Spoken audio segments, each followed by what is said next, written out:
Welcome to the 2026 NSAA Speech Championships Best of the Best. I'm your host, Dwayne Taylor, and today you'll see champions from this year's state competition performing their amazing winning speeches right here in the Ron Hull studio at Nebraska Public Media.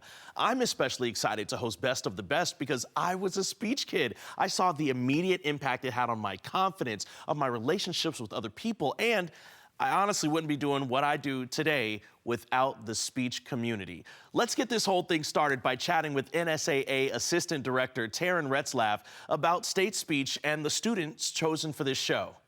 Taryn, how many schools and how many competitors are at state? There are just under 1,100 competitors at state speech, way more than at districts, but that's the number that qualifies through to state. Okay, and how many schools does that represent? I'm not sure about that. Okay, I mean, hey, 1,100 students is a ton. It'd be tough to keep up with all of them at the same time. Absolutely. I did hear you had 2 different locations this year. Yeah, we were in a unique situation this year. State FFA was scheduled right on top of state speech, and so what the NSAA did was kind of shifted our meet a little bit so that students could do both.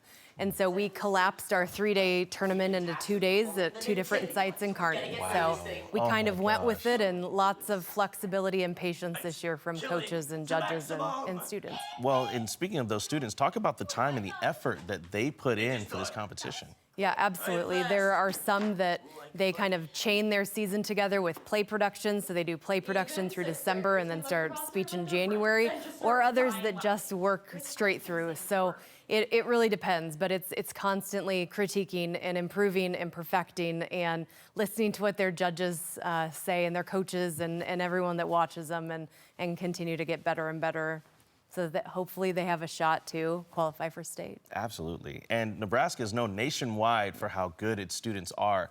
Absolutely. So out of all of that, how do you select who comes on Best of the Best? Best of the Best, we do the best job we can to represent all classes, all districts across the state.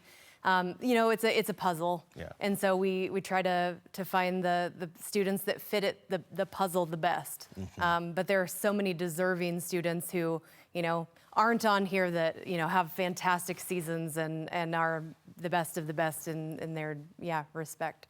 Well, we're going to see some phenomenal performances today. Thank you so much for joining me. Hey, before each performance, we'll help you learn more about each category with explanations from students who participated at the state championships this year. And our first category is humorous prose.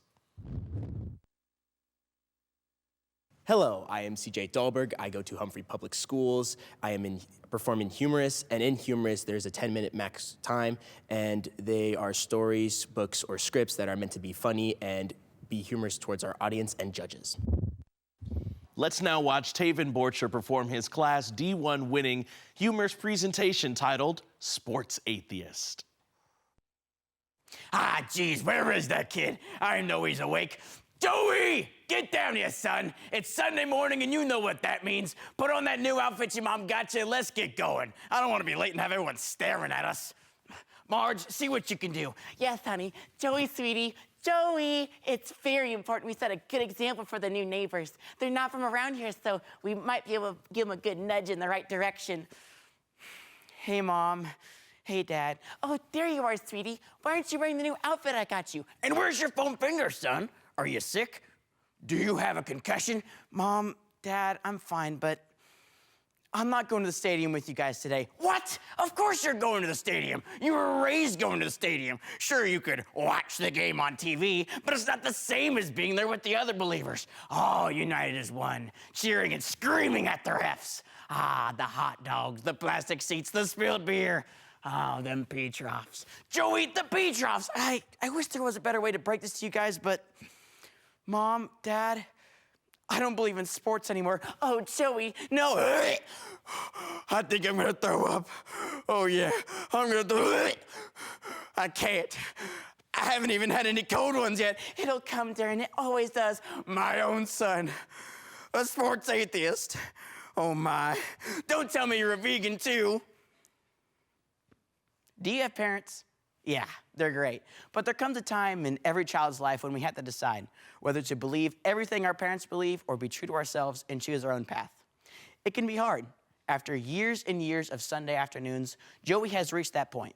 But will he be able to convince his parents that there is life without sports? It's gonna be hard, just like watching Nebraska basketball. God, I hate Iowa. Sports Atheist by Micah Larson and Brian Sams. No, Dad, I'm not a vegan. If anything, I would start out as an ovo-lacto vegetarian. And then, what in the name of St. Andy Reid is going on here? We did everything right. We made you memorize the stats. We got you trading cards. We made you pilgrimage to the Lambos, the Wrigley's, the Madison Square Gardens. Our chiefs for art in Kansas City, hallowed be thy name. Thy bull shall come, it will be one. Indoors as it is outdoors. Give us this Sunday our weekly win, and give us our completed passes, but do not let others pass against us. Marge, that ain't gonna work. Say a couple of Hail Maddens. Hail Madden, full of bratwurst. Blessed are you among all coaches, and blessed are your fruit of the looms. Joey, did some kids at school talk you into this? Oh, was it them theater kids? Oh, I told you to stay away from them heathens. No, Dad.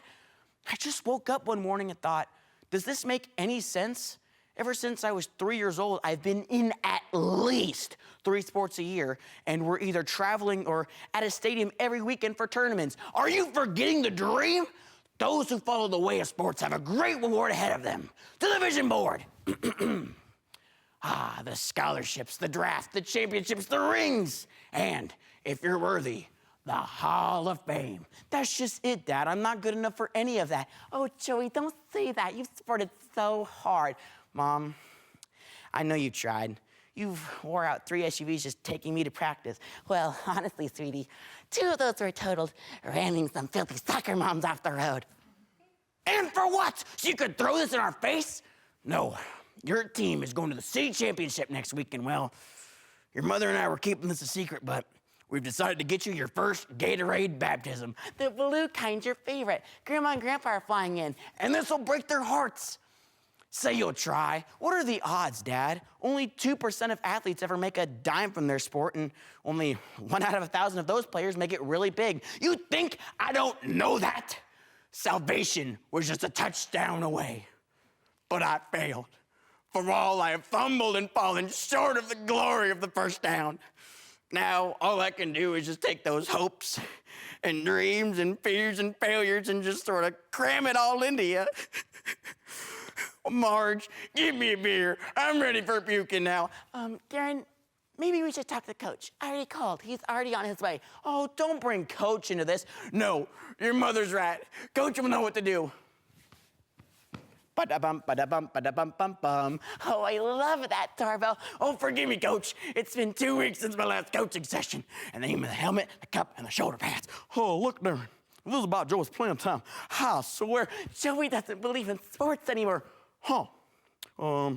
Does he have a concussion? About half the team has a concussion right now. He seems fine. Well, let me try this. Joey? The power of sports compels you. The power of sports compels you. Stop! I'm not possessed and I'm not concussed. I've just realized sports are pointless. Oh, here it comes. Whoa, Darren, you all right? Concussion, am I right? No, too much talking, not enough drinking and puking. Oh, okay. Joey, thought it might be something like this.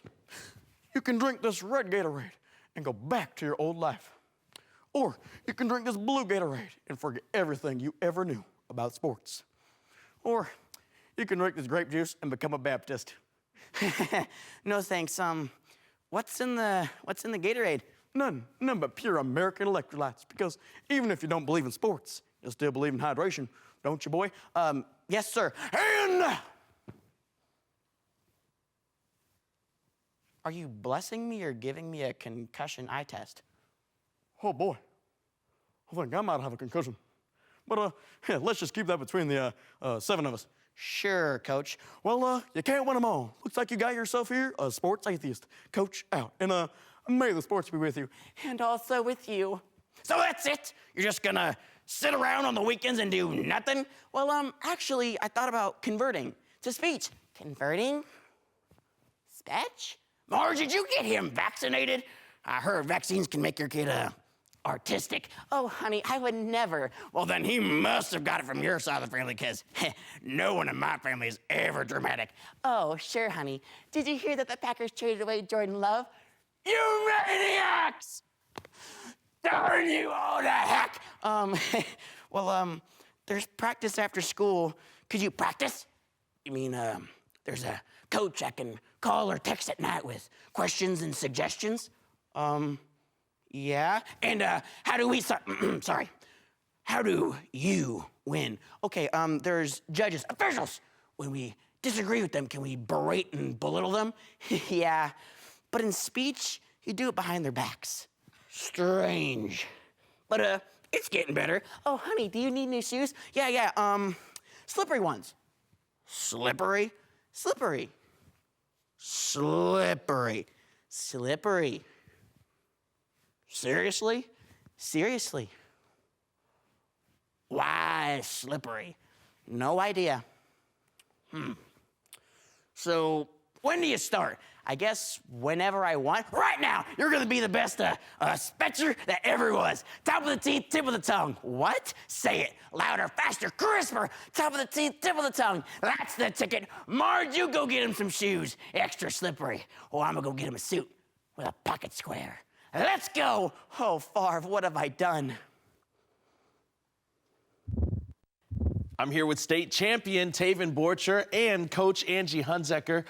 This HI was hilarious, but let's talk about how you get prepared for something like that. You switch between, like, what is it, 5, 6, 7 different characters? Yeah, it's a lot. How do you prepare to switch like that? Well, honestly, I can't even tell you. It's I don't want to say it's like all comes natural to me, but a lot of it is just like preparing myself like mentally. Like before I do it, I always take a deep breath in, deep breath out. I mean, it sounds kind of corny and cliche, but it works. I mean, like every single time, like before I perform, I just take that deep breath in, and it's like it washes it all away, and then I'm kind of just in it. Yeah. I kind of enter that flow state, and I'm just in it.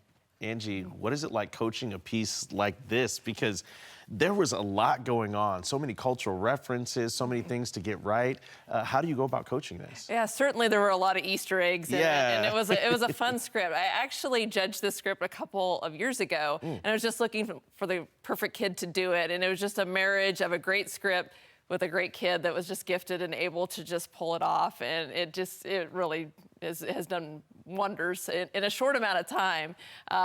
We started this at the end of February, and state was literally a month after that. So it was pretty amazing how quickly he was able to get it going. That's phenomenal. Yeah. And you talked about your team coming together, right, and hyping up your team. Sometimes when you do HI, you get a little nervous. People that are new to it, they get nervous putting themselves out there that much.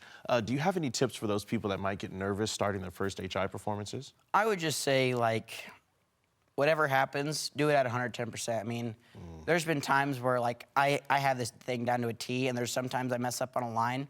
No one knows the script. Yeah. I mean, unless they've, like, seen it before, it could be your own interpretation. If you mess up on a line, just keep going. I mean, it's just, because as long as you don't make it noticeable, they aren't going to know what's happening. Yeah, man, congratulations. That was a wonderful performance, and thank you all for joining me today. Thank you. Thank you. Let's take a quick break. Coming up next, we have oral interpretation of poetry and extemporaneous speaking. Nebraska Public Power District was ready to power the state's ag industry growth in the 70s and the ethanol industry in the 2000s. Today, the need for energy is growing at a rapid pace. We are expanding our diverse energy generation mix and investing in our infrastructure. We are ready, not only to power today, but to power Nebraska's tomorrow. Nebraska Public Power District.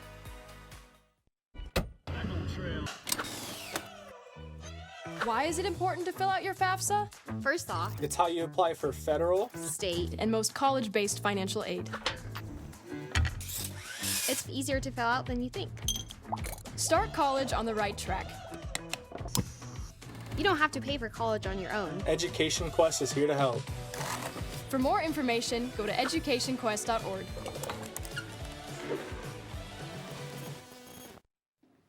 Welcome back. Our next award-winning presentation is oral interpretation of poetry. My name is Olivia Herink. I am from Bergen Catholic High School, and my event is poetry. Poetry is an 8-minute long program where you take pieces from poems or pieces from songs and you piece them all together to make an 8-minute long program. Here's Gracie Paterka of Maywood with her Class D2 winning poetry speech, Female Identity. Everyone in me is a bird. I am beating all my wings. They wanted to cut you out, but they will not. They said that you were immeasurably empty, but you are not. They said that you were sick unto dying, but they were wrong. You may rat me down in history with your bitter and twisted lies. You may trod me in the dirt, but like dust, I'll rise. According to the Oxford Dictionary, identity is defined as being able to establish or indicate who or what someone or something is. Identity is attached to many parts of our lives. It's the who's, the what's, and the why's behind what friends we choose, what family we are born into, and most importantly, who we are as people. But identity isn't something we're born with, it's something we work very hard at creating. Still I Rise and Phenomenal Woman by Maya Angelou, In Celebration of My Uterus by Anne Sexton, and A Litany for Survival by Audre Lorde are all expressions of female identity, fighting for the woman's ability to choose. This is I Am Not What You Say That I Am, a poetry program, celebrating the many faces of female identity. Sweet, wait, in celebration of the woman I am, and of the soul of the woman I am, and of the central creature and its delight, I sing for you. I dare to live. Hello, spirit. Hello, cup. Fasten cover. Cover that does contain hello to the soil of the fields. Welcome, roots. Pretty women wonder where my secret lies. I'm not cute or built to suit a fashion model size. But when I tell them, they think I'm telling lies. I say it's in the reach of my arms, in the span of my hips, and the stride of my step, and the curl of my lips. I'm a woman, phenomenally. Phenomenal woman, that's me.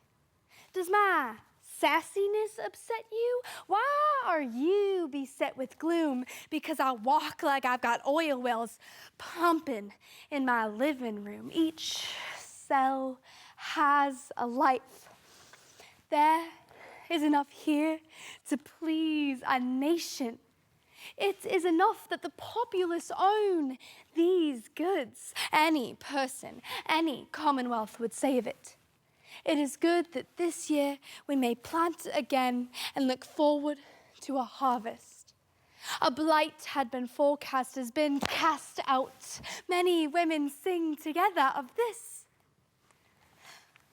For those of us who were imprinted with fear, like a faint line down the center of our foreheads, who were learning to be afraid with our mother's milk, for by this weapon, this illusion of some safety to be found, the heavy-footed hoped to silence us.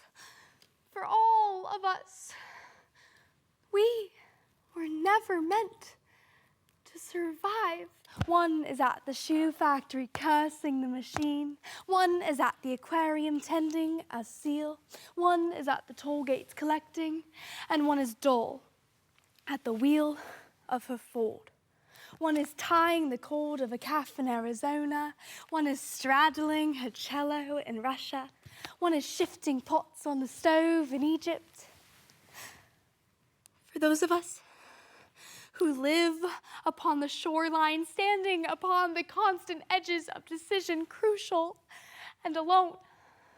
For those of us who cannot indulge in passing dreams of choice, who love in doorways coming and going, who love in the hours between dawns, looking inward and outward, seeking a now that can breed futures like bread in our children's mouths so their dreams will not reflect the death of ours.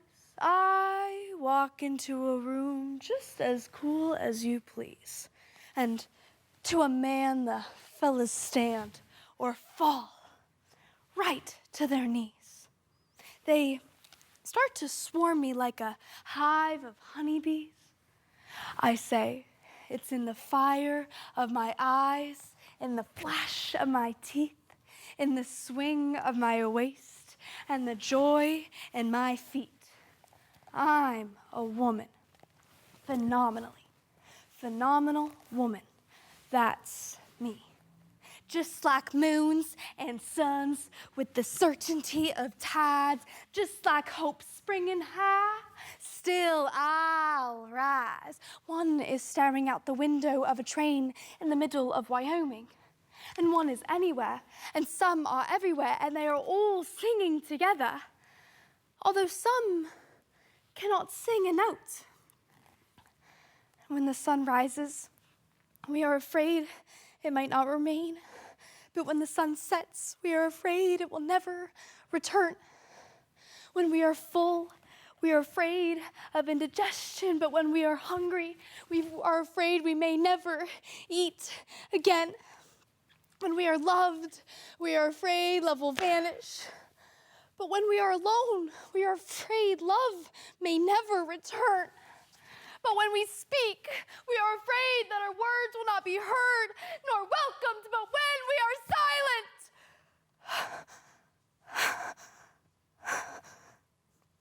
silent, we are still afraid. Men themselves have wondered what they see in me.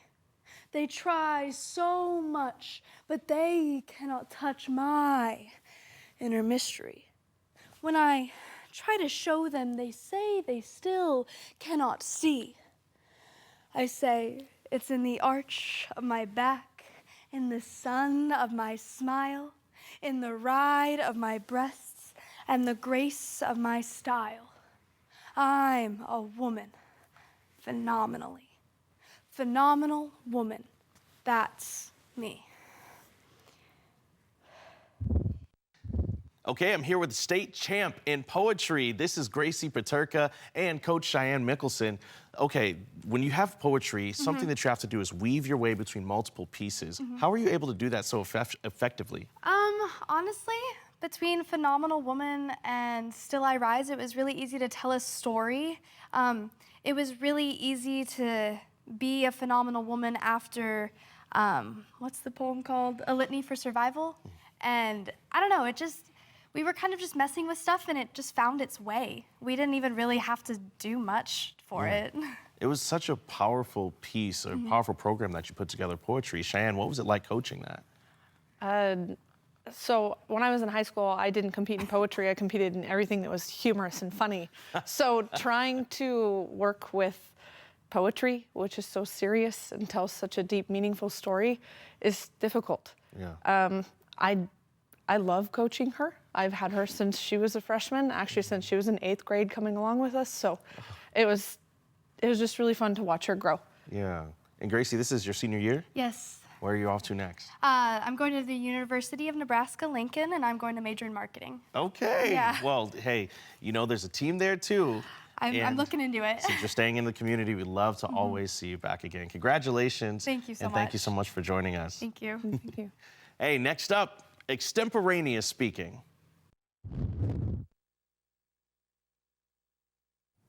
Hi, I'm Suhani Chaudhry, and I'm from O'Neill Public Schools, and I'm a senior this year, and I compete in extemporaneous speaking, which is an event you get 3 topics about anything here in the United States or across the world, and you get 1 hour to prep, write your speech, memorize, practice, and then you present a 5 to 7 minute speech.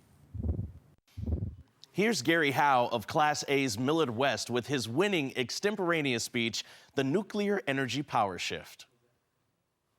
Earlier this year, when speaking to reporters, President Trump stated that he has a very big, very shiny nuclear button he's willing to press. And though many people, including this extemper, thought he was talking about nuclear weapons, instead, it seems he's pressing the button for nuclear energy, because this plan is bombs away. In fact, an article by the New York Times explicates this on May 23rd of 2025, explaining that through 4 executive orders, the United States is accelerating its construction of nuclear reactor plants, which in turn create nuclear energy, a new form of energy source that the United States can use to propel itself towards construction. So considering that the World Nuclear News, in an article on May 23rd of 2025, explains that the United States is set to quadruple its energy output through nuclear energy by 2050, it is imperative we ask the question of, is President Trump's nuclear energy policy a bright spot in the president's domestic policy platform? To which the answer is a clear yes. This plan is nuclear in the best way possible for 3 key reasons. First, because of the climate benefits. Second, because it's providing energy security. And finally, because it's preserving left-behind local communities. To begin, when you first hear of nuclear energy, you're typically told it's a sustainable energy source. That's the first reason this nuclear energy policy is a net benefit, because of the climate benefits. We can see why this happens because of the very way nuclear energy works.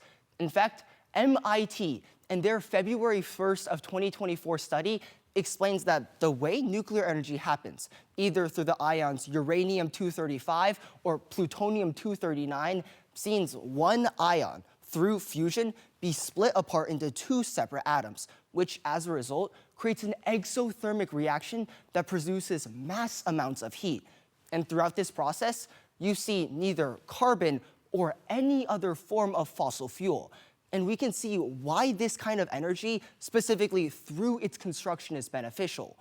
In fact, that same article goes on to explain that already in the United States, half of carbon-free energy comes from nuclear energy.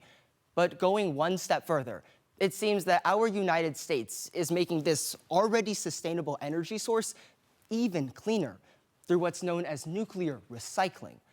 In fact, an article by the Department of Energy explains on February 27th of 2026 that through the Department of Energy, over $19 million of grants have been awarded to 5 separate companies.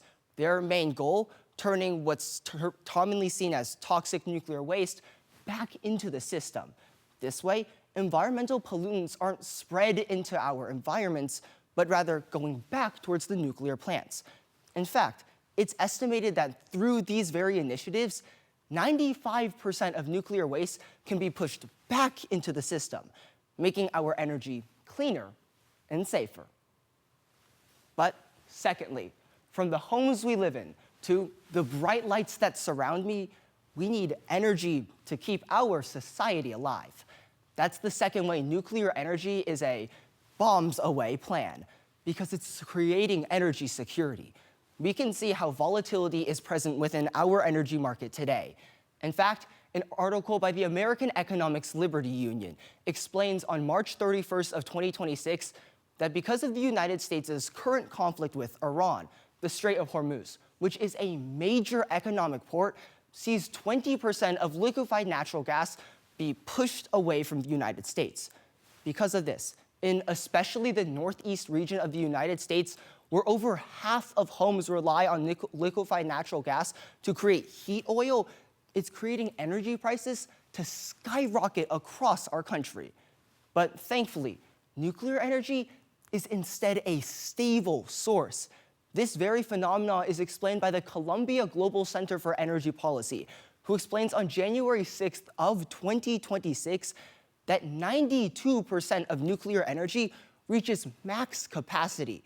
And in fact, to see the energy security of nuclear energy, just look to France, where 70% of its electricity output comes from their nuclear reactors, a net product so large that it actually exports $3 billion worth of energy to other countries, making it clear that because the electricity is homegrown, the United States finally has a stable energy source.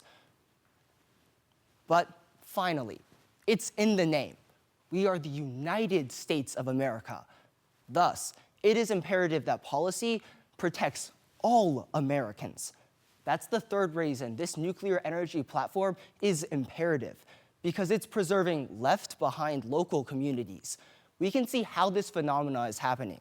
In fact, the United States Department of Energy explains in a separate article, this time on February 6th of 2025, that through what's known as the Growing and Acceleration and Innovation of Nuclear, or the GAIN platform, the United States is turning left behind coal plants towards new nuclear reactant plants, an especially important part of our country since current coal plants are needed to provide stable economies. But because 30% of current coal plants are set to retire within the next 10 years, this kind of policy ensures local economies still have a stable source. In fact, they're a productive one at that. Just look to Tennessee.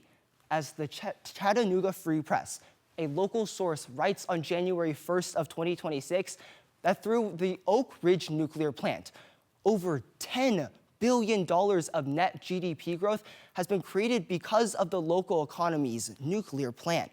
And going one step further, it's created over 200 jobs, demonstrating that when the United States has a policy that preserves new nuclear plants, it also protects the leftover parts of our country.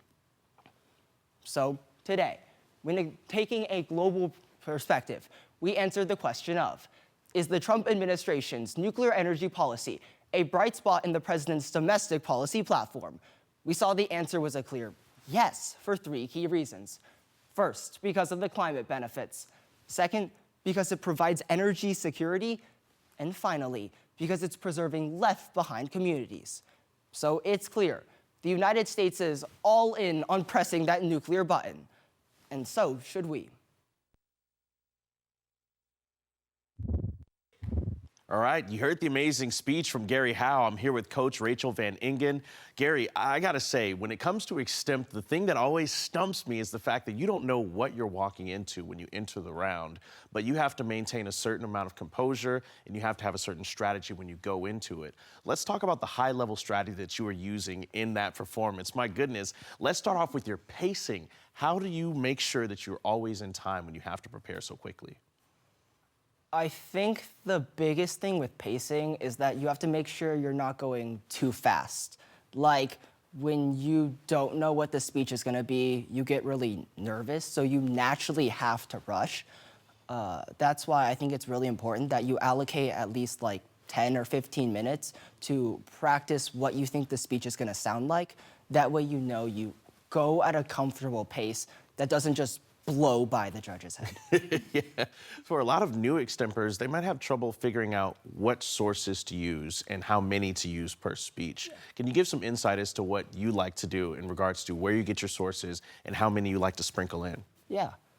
I think for me, a great sense to see if it's like reputable or not is like if it's legacy media like the Associated Press, New York Times, those are always great. And then I also think think tanks are really good, and especially like pieces that come out of like higher education, like colleges, are also great as well, because then you get to like learn from what are truly the experts. And then when it comes, and I think those are also the sources you want to use, especially when you get to like more complicated topics, because then those are the sources that have like a really big depth of analysis. Yes, that absolutely makes sense. And talk about how many you like to sprinkle in throughout Yeah, yours. so for me, I like to do it like anytime I'm introducing a new idea, you want to have a source, that way like your audience knows it's not, don't take it from me, take it from like this genius professor who's like done it before. So in total, I think a safe number is 7 about, 1 for your introduction, and then about like 2 for every main point. That way people know, yes, this is reputable information. Rachel, this is one of those events that is particularly hard to coach. Explain how you go about getting someone ready to perform extemp. Well, with Gary, he's been a very hard worker since he was a freshman. So having that work ethic in the student is super helpful. Obviously, Gary is very talented, but we talk a lot about managing our emotions and managing the way that we go about, like Gary talked about, handling pacing, handling some of that anxiety that is inherent in this event, and not letting that shine through in the speech, but rather just trusting ourselves, having that composure, and trusting that while we're also integrating experts into our speech, we are the expert in the room as well. Ooh, I love that. You are the expert in the room, and you really made us feel that. You were talking a little bit about the anxiety that that a performer can experience when they're giving a speech. That's one thing that someone that does extemp might have to worry about. Can you give us a couple of more things as a coach that you might notice other coaches will have to work with students on? Yeah, when it comes to extemp, I think pacing, nonverbals, that's a big part of it. Yes, you have the research. Yes, you're putting a speech together in 30 minutes, but you also have to deliver that speech in a way that is polished, just like the other speech events that we do. So working a lot on posture, working a lot on pacing, on inflection, on those nonverbals that are a part of speaking, and not just looking at it as a research-based event that you're prepping in 30 minutes, but then also how you manage prep time. So like Gary said, we talk a lot in our program about you can't prep for 25 minutes and then practice giving your speech for 5 when it's a 5 to 7 minute speech. So how do you work with that time allotment to make sure, yes, you're researched, you're prepared, but you're also ready to present when you walk into the room? Gary, what year are you in again? Senior? Yeah. Senior year. What's next for you? I'll go to college. I'll be studying biology on a pre-med track, and I'm really excited to make the kind of healthcare changes that I speak about right now. Wow. And that's true impact. Yeah. Man. You absolutely deserve it. Congratulations Thank you. again. And thank you for joining me. Yeah. Hey, watch winning duet acting and entertainment performances right after this quick break. Every herd, every flock, every farm. Nebraska soybeans are there. 97% of harvested soybeans are used for animal feed, delivering the protein, amino acids, vitamins, and minerals animals need. Nebraska farmers aren't just growing soybeans, they're helping feed animals, families, and communities. Nebraska soybeans, growing opportunity from the ground up. Nothing is more local than where you work and where you live. Here at CPI, we're more than just an ag cooperative. We're your partner in the field and in your local community. We strive to provide farmer-first customer service every day in our grain, agronomy, energy, and feed divisions. By investing in our communities, we're supporting our customers, employees, and the future of the ag industry right here in central Nebraska. CPI, making local matter. We have a new partnership with the Big Ten Network. Make your donation to our Sports Partners Club and select a 3-month subscription to Big Ten Plus as your thank you gift with your donation of $5 a month. Last year, Big Ten Plus streamed over 2,700 non-televised games, including 86 Nebraska games available exclusively on Big Ten Plus. Donate online at nebraskapublicmedia.org/sportspartners or call 800-989-8236. Welcome back. Duet acting is up next, and here are Braden and Rogan Hazing from Wausau with their Class D1 winning performance, Bros Before the Rest of the World.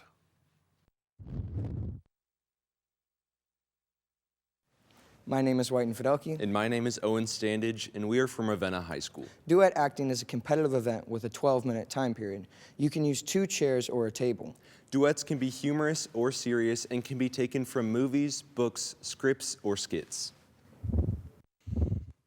We didn't choose to be brothers. Nope, we were assigned. Like homework from the moment he showed up. Wah, wah.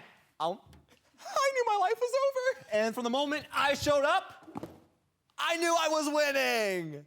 This is the story of growing up brothers. You hit me first. You existed first. Mom! Traitor. Everyone knows family is everything. Everything not right in the world. I mean, think about it. You spend your entire childhood in a constant battle for power, for control, for the last frickin' chicken nugget. surrounded by mini Rambo wannabes. And parents too tired to fight any battles for you. Only strong enough to utter the words, I don't care who started it, but I'm gonna finish it. Not good! So today, we're gonna bring you into our world. A world of noogies, full Nelsons, and I'm not touching you. A world of wedgies, weird smells, and wet towel welts. Oh! And the only way to survive is to honor the code. The only code. Raise your right hand and repeat after us. Always remember, Bros before ho! The Rest of the World by Sheila Hazing. Hi, I'm Brayden. Hi, Brayden. And I'm the oldest sibling. Hi, I'm Rogan. Hi, Rogan. And I'm the forgotten second/middle child. People see me and assume I'm the younger one. Hi, I'm the mistake. I'm older. But I'm bigger. Which clearly means I'm in charge. No! Oh. It means I've been your legal guardian since puberty. At school, they'd always say, let the little brother go first. And I'd be like, I am the little brother. He was 6 inches taller than me at age 10, but still couldn't tie his shoes. Velcro, it betrayed me. Everyone thinks I protected you. You did not. I tried. He hid behind me during the scary movie. The clown came out of the sewer. I had to make a tactical decision. Ah! He pushed me into the TV. That's leadership under pressure, AKA I'm bigger than you. Even though he's bigger than me, we still look alike. People constantly mix us up. Which is weird, because one of us is clearly more handsome. That would be me. Incorrect. I smile more. People trust me. That's because you used my face to commit social crimes. People would blame me for the things he did. And I would apologize. As you. You got me detention. I got us detention. Team building. Even though we look similar, we are nothing alike. Whoa. You have anxiety. And you have no conscience. You borrowed my identity. Borrowed implies I'm giving it back. You went on a date as me. Relax. She said you were funny. I'm not funny. Exactly. Growing up as brothers means learning early that fairness is a rumor. Mom! And that betrayal lives in your own house. You don't learn trust from brothers. You learn battle tactics. I really didn't need a little brother. Yeah, you need a breath mint. I hate you. I also hate you. You know, you think it's so easy being the younger brother. Yes, it is. Try again. Try everything you ever do has already been done by the favorite, who clearly did it better. And you will never be good enough.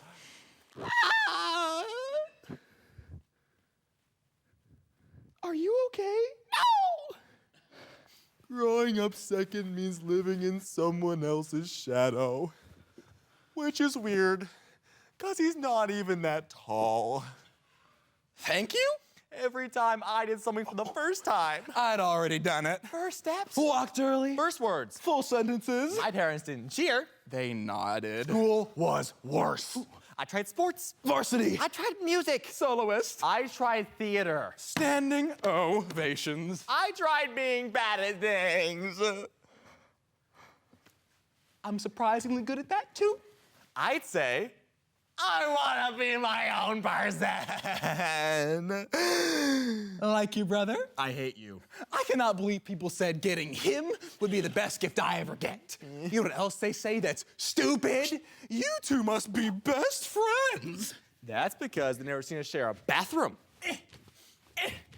Or a charger. Or a childhood. Need help? Yes, please. Shorty. They say being brothers is a lifelong bond. Incorrect. It's a lifelong competition. You jerk! Well, at least we do push each other to be better. Yes, we do. You pushed me down the stairs! Once, but you do it emotionally daily. What they don't tell you is the worst part about being brothers is the privacy. There is none. I know his secrets. And I know his browser history. You want to talk about secrets? Mm-hmm. How about we tell them the time you tried to establish your dominance over me with rocks? Mom, Rogan broke the window. What? How? I don't know. He just got mad at me, picked up a rock, and chucked it at the window.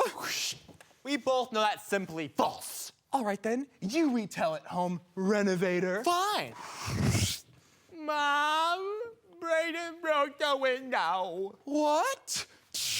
How? I don't know. He got mad at me for asking to share, and he picked up a rock, but his aim is horrendous, and he hit the window. Well, sounds like you were being a pain in my glass. You know, if you would have kept your mouth shut, we both wouldn't have gotten spankings. And if you would have minded your own business, poor Mom wouldn't have had to spend $500 on a new window. $500? You want to talk about $500? I do. Does $3,000 ring a bell? You said you wouldn't bring that up. Well, I did. So why don't you tell me about how my maybe $500 glass living room window could possibly be worse than your $3,000 Clash of Clans spending spree? It was one pack of diamonds. One pack of diamonds for $10. Yes, one pack of diamonds for $10. 300 times! I was 5. You were 11. You have no conscience! Yes, I do. It's, what's his name again? The other brother. He is one without a conscience, and it's most likely because he tried to see how strong his head was with the table! Ah! Wait! You did that! Oh. I'm the one who tried to save us by smothering his face with a pillow so he wouldn't scream. Shh. I don't think we told Mom about that one. Crap! Well, at least we know. Pain is shared. Maybe it isn't totally your fault that I hate you. It's theirs. The parents. I mean, everything they say. Lies. We love you both equally. That's a lie. A nice lie, but a lie. We both know who you love the most. Him. Oh, Bull. It's you. No, it's you. Ah! Wait. Why are we fighting? We both know who they really love the most. Yeah. Our sister with tiaras, dresses, makeup, and My Little Pony. Hey! I love My Little Pony. Real bronies for life. But Barbie? Oh, don't even get me started. I remember the day she was born. It was magical. Not for us. That was the day our parents forgot our names. I became, well, not you, the other one. I was. Can you wait a minute? That minute has lasted 12 years. Before she was born, if we fell, someone helped us up. After her. Are you bleeding? Like, really bleeding? No. Then watch your sister. Ow! There are photos of our childhood. And there are albums of her childhood. We have one photo each. Blurry. From a distance. In the back of her photo. The rules were different. If we got in trouble, we got a 3-hour lecture. If she got in trouble, you need to be a better example for your sister. Oh, but here's the thing. She didn't just change our family. She united us. Nothing bonds brothers like having a mutual enemy. Dude! No! It's a rocket. Put it away! Fine. Thank you! No! No! No, but it's a baby! Whatever. Thank you! Meow! We formed an alliance. A silent nod across the room. We developed strategies. I distracted them. Hey, over here! And I redirected blame. If one of us got in trouble, The other one seemingly had a very convincing alibi. It was her. and yet she still won. She cried. Constantly. She tattled. Aggressively. She weaponized innocence. And they believed her every time. She didn't fight fair. She cried on cue. She said things like, he started it. Started what? Because you're smiling behind your back, Mom. She's lying. But from that day on, we made a promise. No matter what, We stick together. against injustice. Against chaos. Against anything under 4 feet tall. We may not win the war. But we will survive. Together. Maybe. Possibly. Growing up, we may have fought with each other constantly. Brutally. We annoyed each other daily.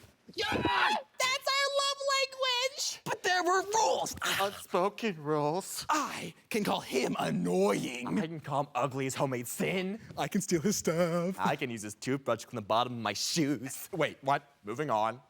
But If any of you do any of that, no. You want a piece of this? now, you want a piece of this? Are we serious? Hush, we're trying to fight the invisible threat. Fine. You don't know his embarrassing story. I do. You don't know his secrets. But I do. And I will never tell. Unless I need leverage. We've had years to perfect our attack. You want to get to him? You go through me. Finish him! Hey! Did we just become best friends? No, I still hate you. Ditto. One day, we might not share a house. We won't share clothes. We might not even share a room. But this doesn't go away. Because being brothers isn't about liking each other. It's about always being there. The world is loud And fast. but always remember, bros before ho! The rest of the world. Wait, isn't there another brother? Oh well. We got the whole family here, the duet state champions from Wausau. We have Braden Hazing, we have Rogan Hazing, and Coach Sheila Hazing here. This is an entire family. And Sheila, your mom, how does it feel to coach your sons? I gotta start there. It's a lot of fun. It's a lot of stress sometimes, but it's always interesting. Rogan, working with your older brother, how's that been?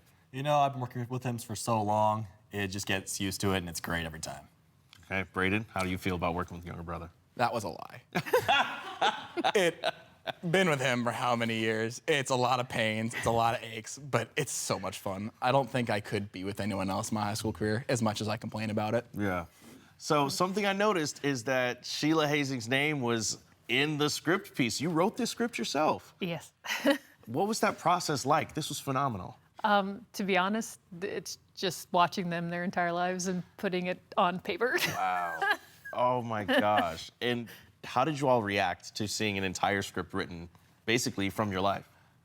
Some of the stories I looked at sighed a little bit, but I knew with me and Rogan, we've been bending scripts and having fun with them every year we've been together, so I knew it'd be great. As a duet that are siblings, there's some of that cohesion that other people might have to work to get towards. What are some tips that you have for duets that need to get together more often? Well, don't be afraid to get a little handsy. That's my main thing. Don't be afraid to touch each other and have fun the entire time. You know, I have so much fun every time we do this, so working with this guy's always great. Oh, well, congratulations, fellas, and congratulations, Thank you Coach. so much. You all deserve it. Up next, we've got Entertainment Speaking.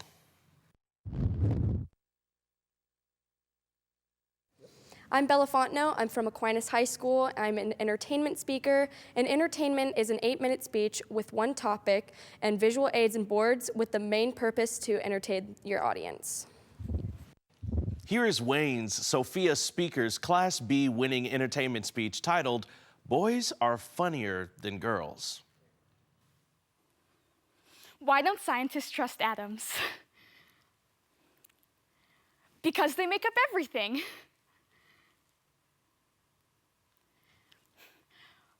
What do you call a karate pig? A pork chop.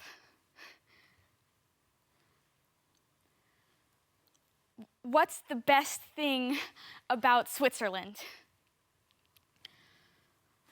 I don't know, but the flag's a big plus.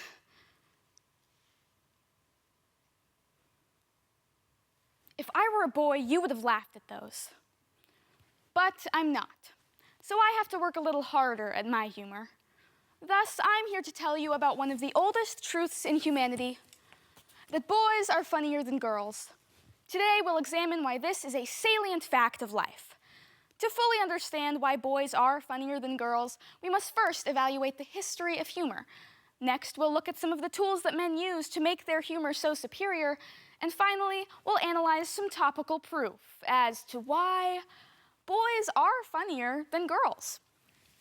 To begin, we must first embark on a scholarly walk through history.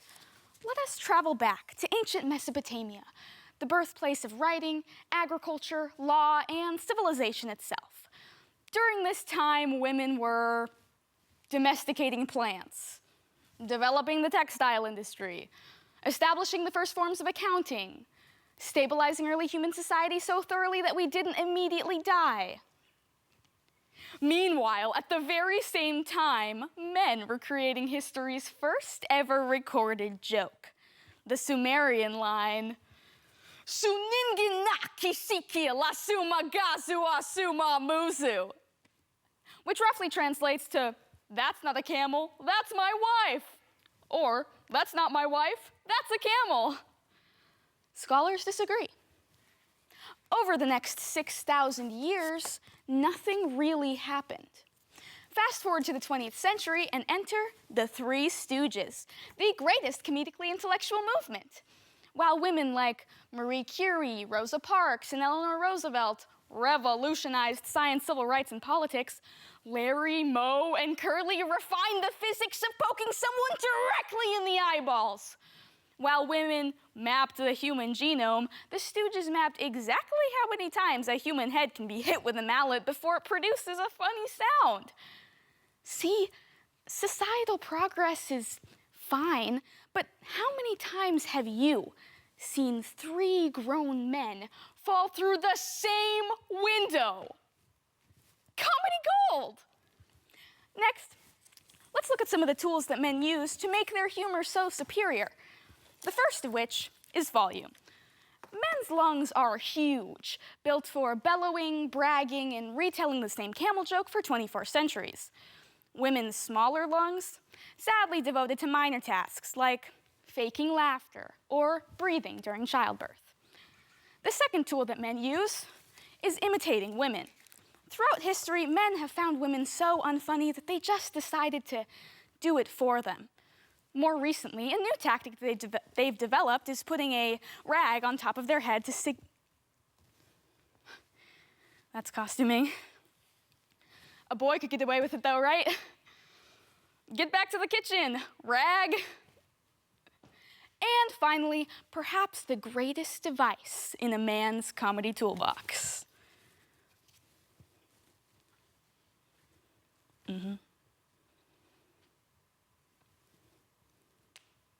Slapstick? What were you thinking? And finally, let's analyze the topical proof as to why boys are funnier than girls. Let me draw your attention to this visual aid, a 6:1 scale depiction of an NSAA entertainment speech ballot. In my hand, I hold a collection of comments that a judge would give to a male competitor and a female competitor. To begin, a boy tells a joke in his entertainment round. Something light, anything, something about socks. The judge writes, very funny, strong punchline, good timing. Then a girl makes the same joke, same timing, same socks. The judge writes, very funny, but I'm failing to see how this advances the collective human experience. Work on this for next week. Next, the boy does a joke that he did earlier in the speech. The judge writes, loved the callback, smart structure. Then the girl makes the same callback joke. The judge writes, love the callback, but have you considered the implications of humor in late-stage capitalism? Work on this for next week. Second round, the boy stumbles on a word, but quickly bounces back. The judge writes, great recovery, extra points for smoothing that over. Then the girl stumbles on the same word.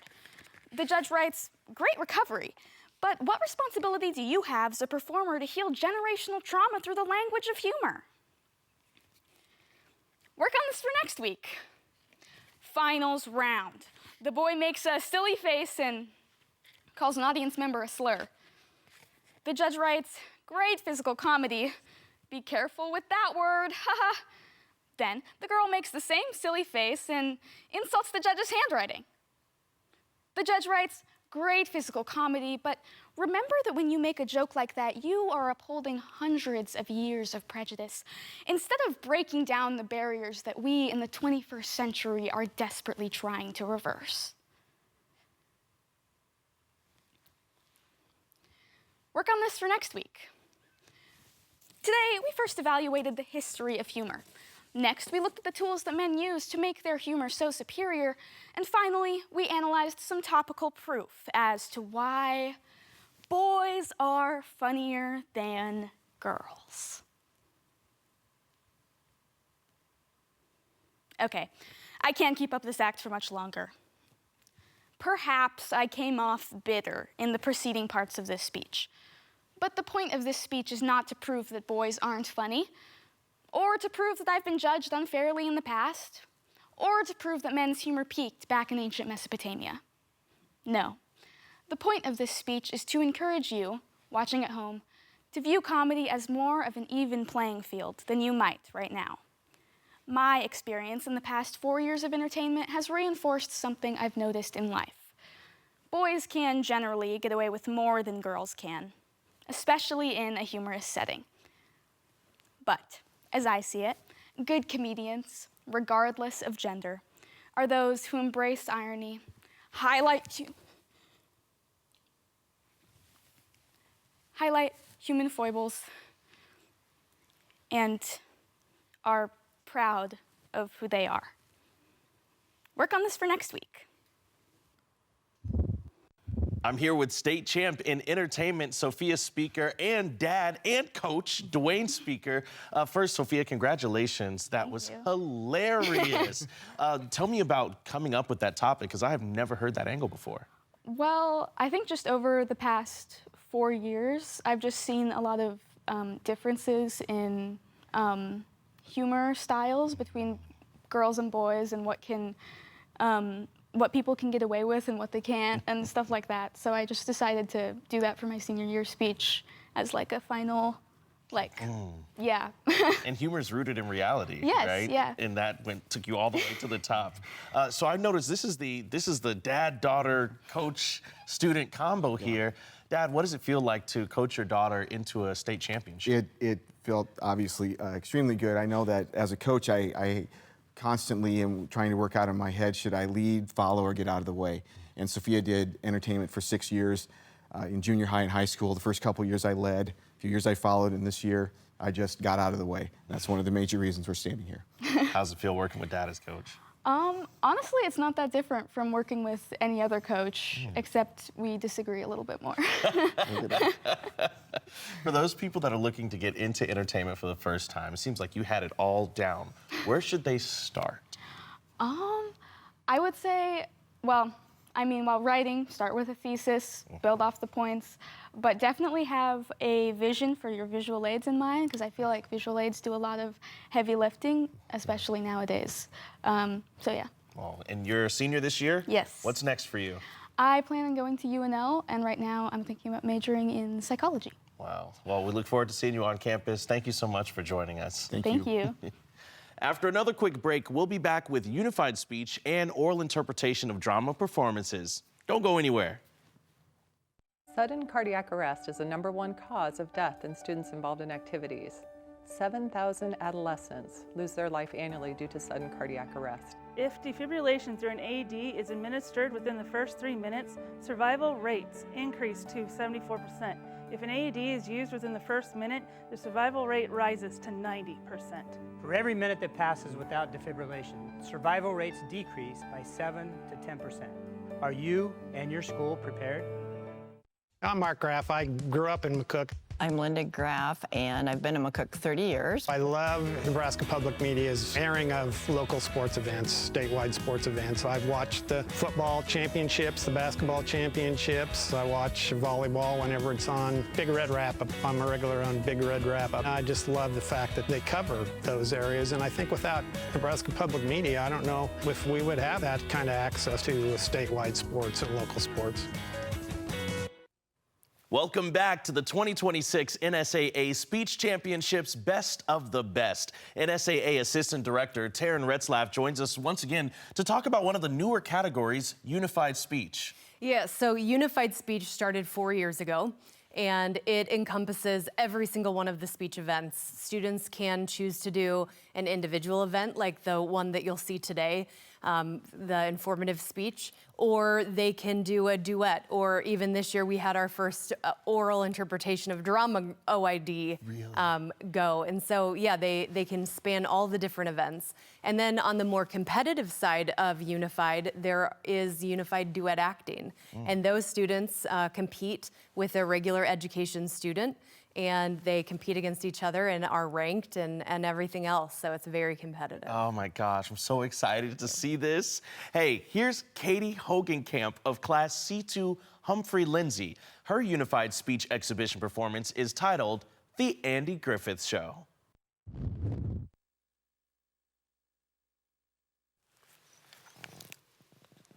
So many law. Most of the time these words will people like facts. I have never heard these real life, but I have.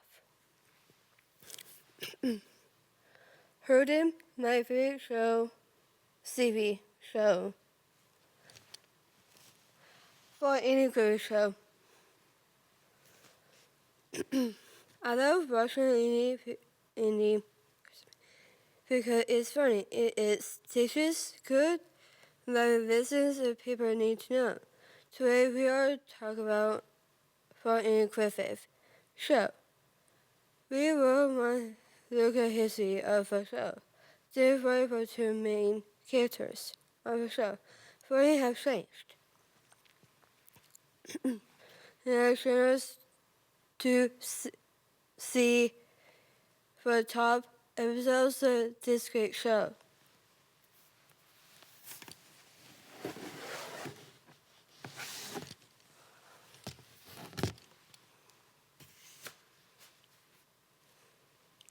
First, we will look at history of any Griffith show. Civic guidance for in 2026 that for any Griffith show it has on 78 years. For show air CBS. Is there between 1960 or 68? 1968. Where there 249 episodes. First show in 1968. Then, not any shoes, leave it be movies and other shows. A YouTube video called Finance Vision said that show took place in the small town called Mayberry, Carolina. They were new for town. This town is not real. It was based. Not all small towns are over America. Then, the town has sworn in big cities. It is simple. People that watch the show escape hard things.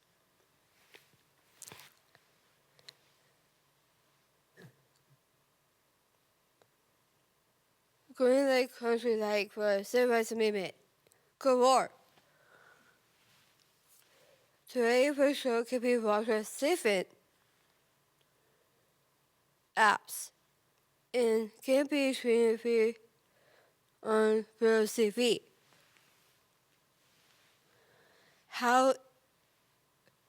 What is how Russia love for show?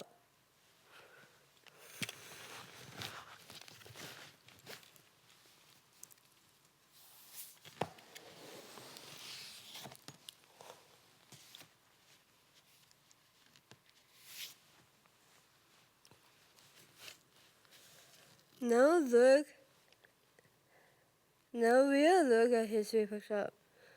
Let's tune into the main characters on for in a clip show. From Mayberry Circle Outside said on its website in 2025. Ini is a title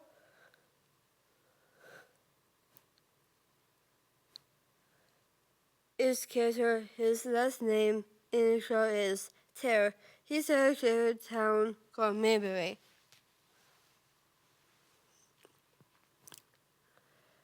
He has a father's son named Opie. Opie has 6 years old. Then, the show started according to Howard's reporters. Opie went grow up like his dad. His dad, Deputy Boney 5.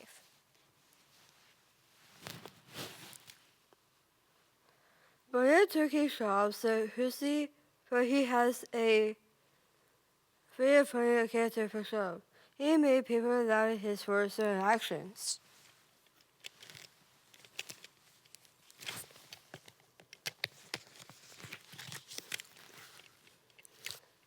Last minute character who has in B.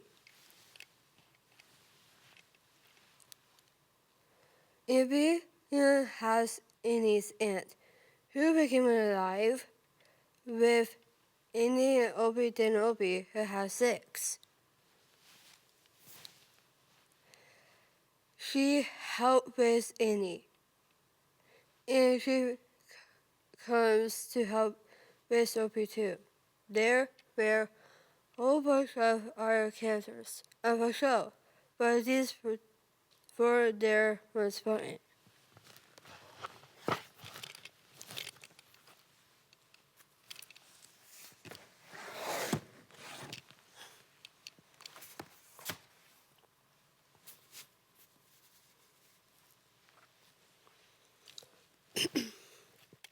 It's time to change and look at top 3 episodes great show.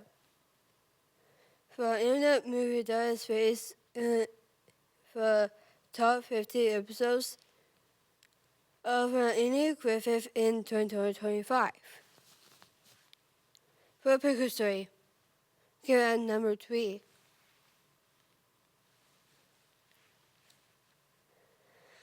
If he has great burger, she cannot cause pickles.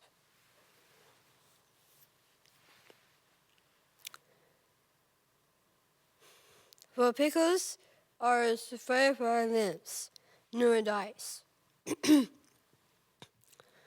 Nobody wants to tie her by the arm. So Bunny had pickles at Innie. Buys her sharp pickles from the store, raised them. But number 2, show sits and rest.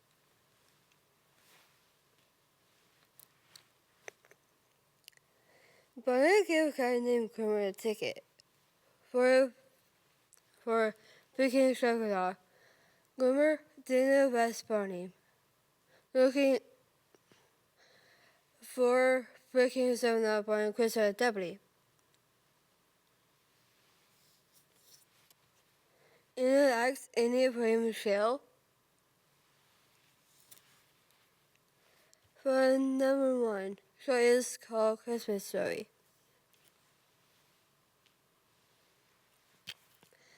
A mean old man named Ben, who has his heart changed. Why I got this paper in memory. It is based off books, a Christmas story. It becomes most part episodes of the show.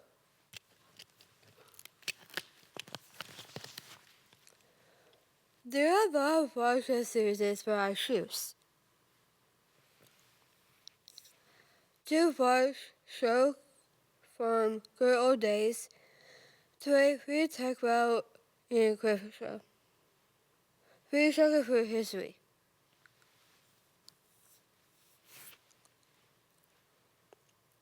Of a show.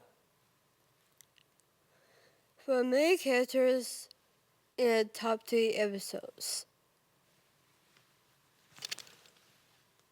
Next time you are crafting something great teachers, watch the teachers good to listen.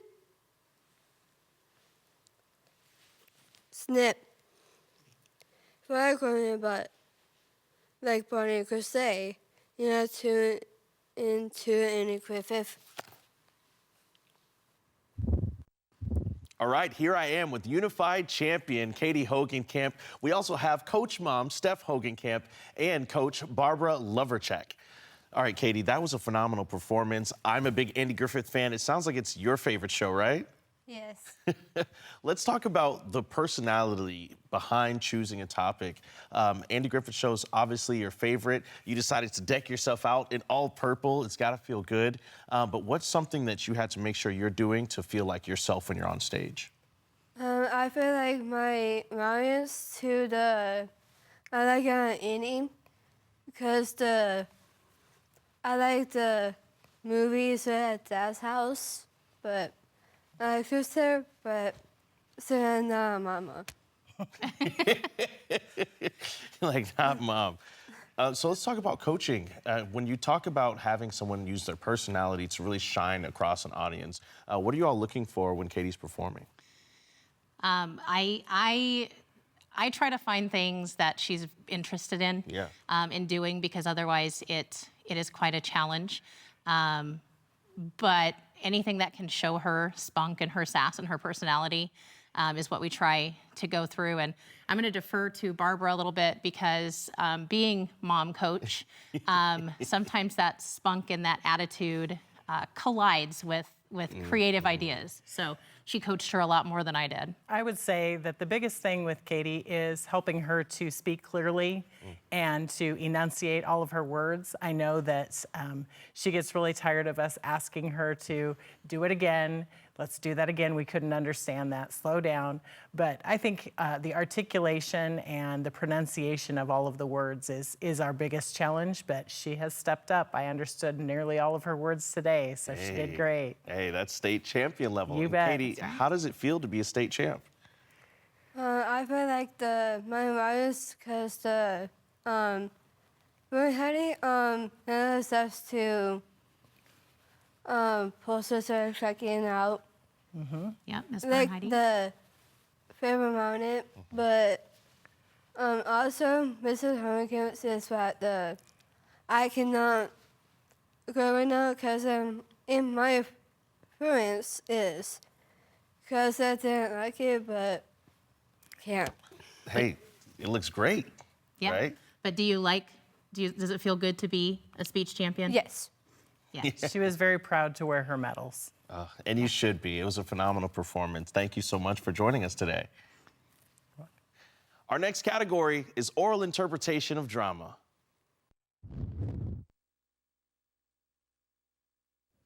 My name's Ethan Gonzalez. I'm Rodolfo Aragon. My name is Shine Hickey. My name is Emily Wilson, and we're from Perkins County. OID stands for Oral Interpretation of Drama. An event where a group of 3 to 5 people come together to perform a serious or humorous piece. With a time limit of 10 to 15 minutes long. With a script and without touching. Here are Gothenburg's Lathan Biesing, Mavericks Butterfield, Carter Kinchelow, Brant Miller, and Carsa Ryman with their winning Class C1 oral interpretation of drama speech titled The Page Master. Once upon a time, there was a boy who was afraid of the world. But while thunder masked the movement of fate, a library shifted its shelves and placed 3 books in Richard's path. From their bindings emerged horror, fantasy, and adventure. Come with me. Oh, it's so dark. I shouldn't be here. There's snakes and mummies and monsters. Oh, no. Welcome to the library, my young friend. I'm the librarian, Mr. Dewey. I expect you're here for a special book. No, I'm just here. I have a talent for knowing what people need. You're in need of fantasy, brave knights and ferocious dragons, or maybe adventure. Of course, you're a boy who loves adventure, or maybe horror, haunted houses and graveyards. Your library card, please. I don't have one. Don't have a library card? Well, shh. Now you do. Sign there, last name first. Oh, yes. Richard Tyler. Mr. Tyler, consider this your passport into the wonderful, but quite unpredictable world of books. Stories have a way of finding the readers who need them most. Take your time. The right story will find you. Oh, I don't know about this. Oh, look at this lover. A living, breathing reader. How delicious. He looks so scared. Oh, he's fresh off the docks and sinking, all right. Why do I feel like I'm being watched? Is he ready? He looks terrified. And perfect. Fear is where every story begins. Come with me, and you'll be in a world of pure imagination. Oh, I'm so tired. I think I need some sleep. Oh my gosh, did we just kill him? Honey, relax. It's called beauty rest. You could use some. Oh, he's sleeping like a lover after a long voyage. Oh, don't any of you worry. Your stories will teach him what he cannot yet see. Now, Richard, my boy, awake. Mr. Dewey? Why, yes, my boy, but here I am the page master, keeper of the books and guardian of the written word. And you, why, you are in the world of stories, where every ending must be earned. Listen, Mr. Dewey. Mr. Page Master, I don't belong here. I'd like to go home. But Richard, every reader belongs here, but you cannot stay. You must find the exit. The exit? How? Journey through the stories. Learn from them. Trust them. The right story will find you. Stories have a way of finding all readers. Your story begins now.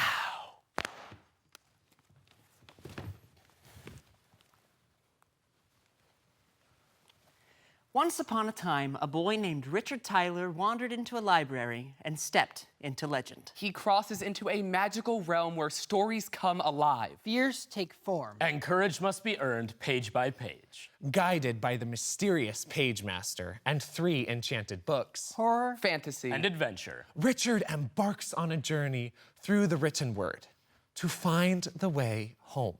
But in this tale, it's not the end that matters most. It's the transformation along the way.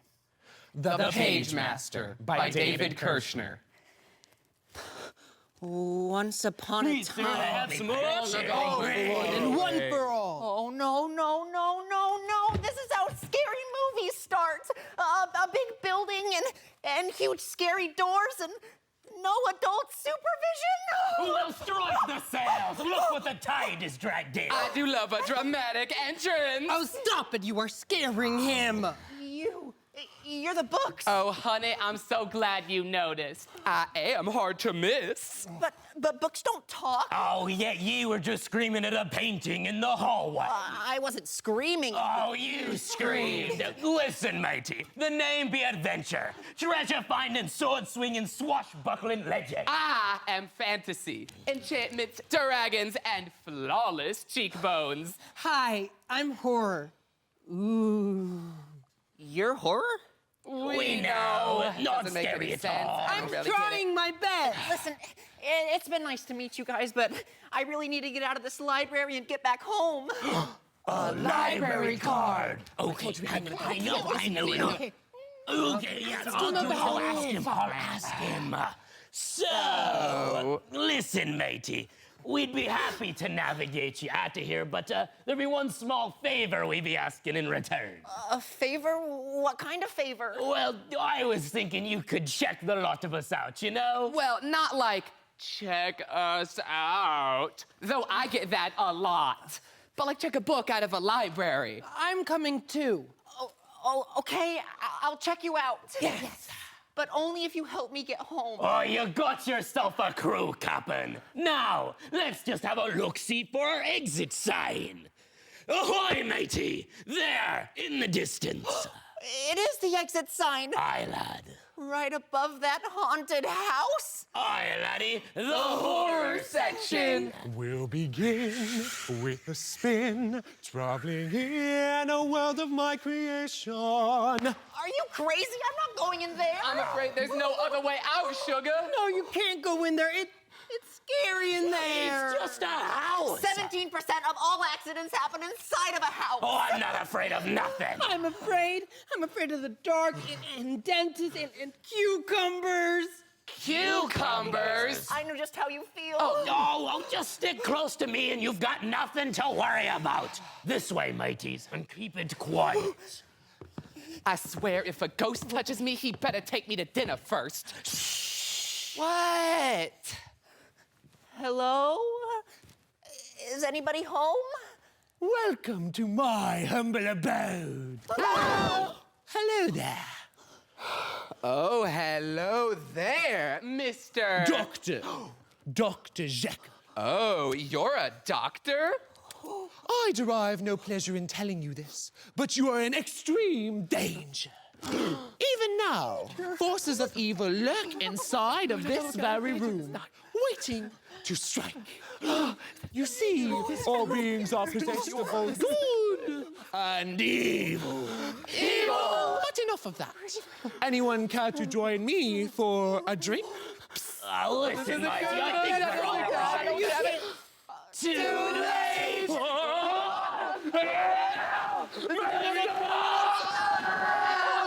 Mr. Hyde, your fly's down. Come on, go this way. Come on. Boy, you gotta do something. I can't move. Fine, I'll do it.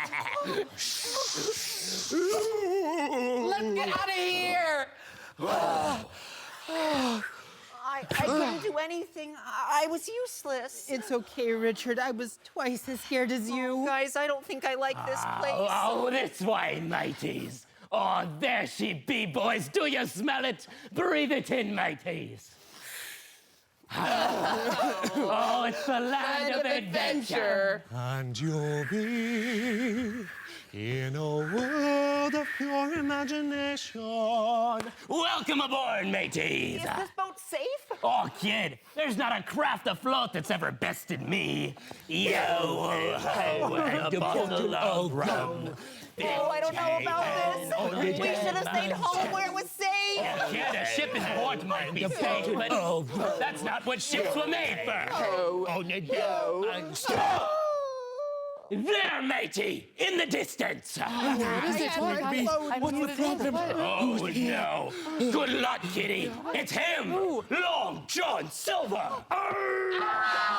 You're Long John Silver? Aye, laddie, the very sea. Oh, keep rowing, matey.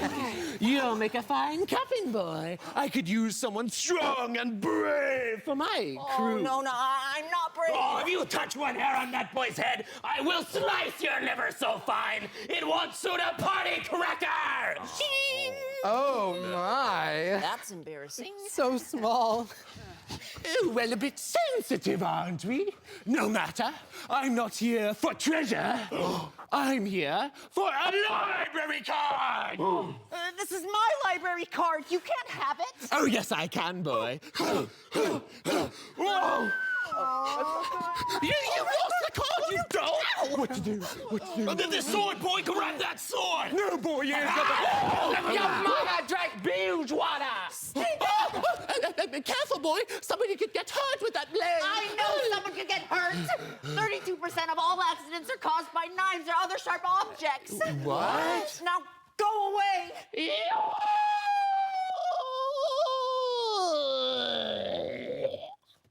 Splash! You did it! You did it! Why the long face, boy? You were a real hero today. I lost my library card. Barnacles. Now I won't be able to check any of you out, and we'll never find the exit now. Never say never. My library card. Oh, it must be nice swinging a stick and saving the day, missus. It's not the weapon that makes the hero, Captain. So we still have a chance? Oh, baby, anything is possible in the realm of fantasy. If you want to view paradise, simply look around and view it. Whoa, look at this place. Guys, look, the exit. It's right through this cave. It looks so scary in there. Smells like dragon burps. Gross. Oh, that'd be like no cave I've ever seen before. That's not a cave. That's a dragon. Run! Help me, Bridget! I knew I should have worn my sports bra. Oh, here it comes. Stop! Go on, laddie. Save yourself. I won't run away this time. We were never meant to fight alone.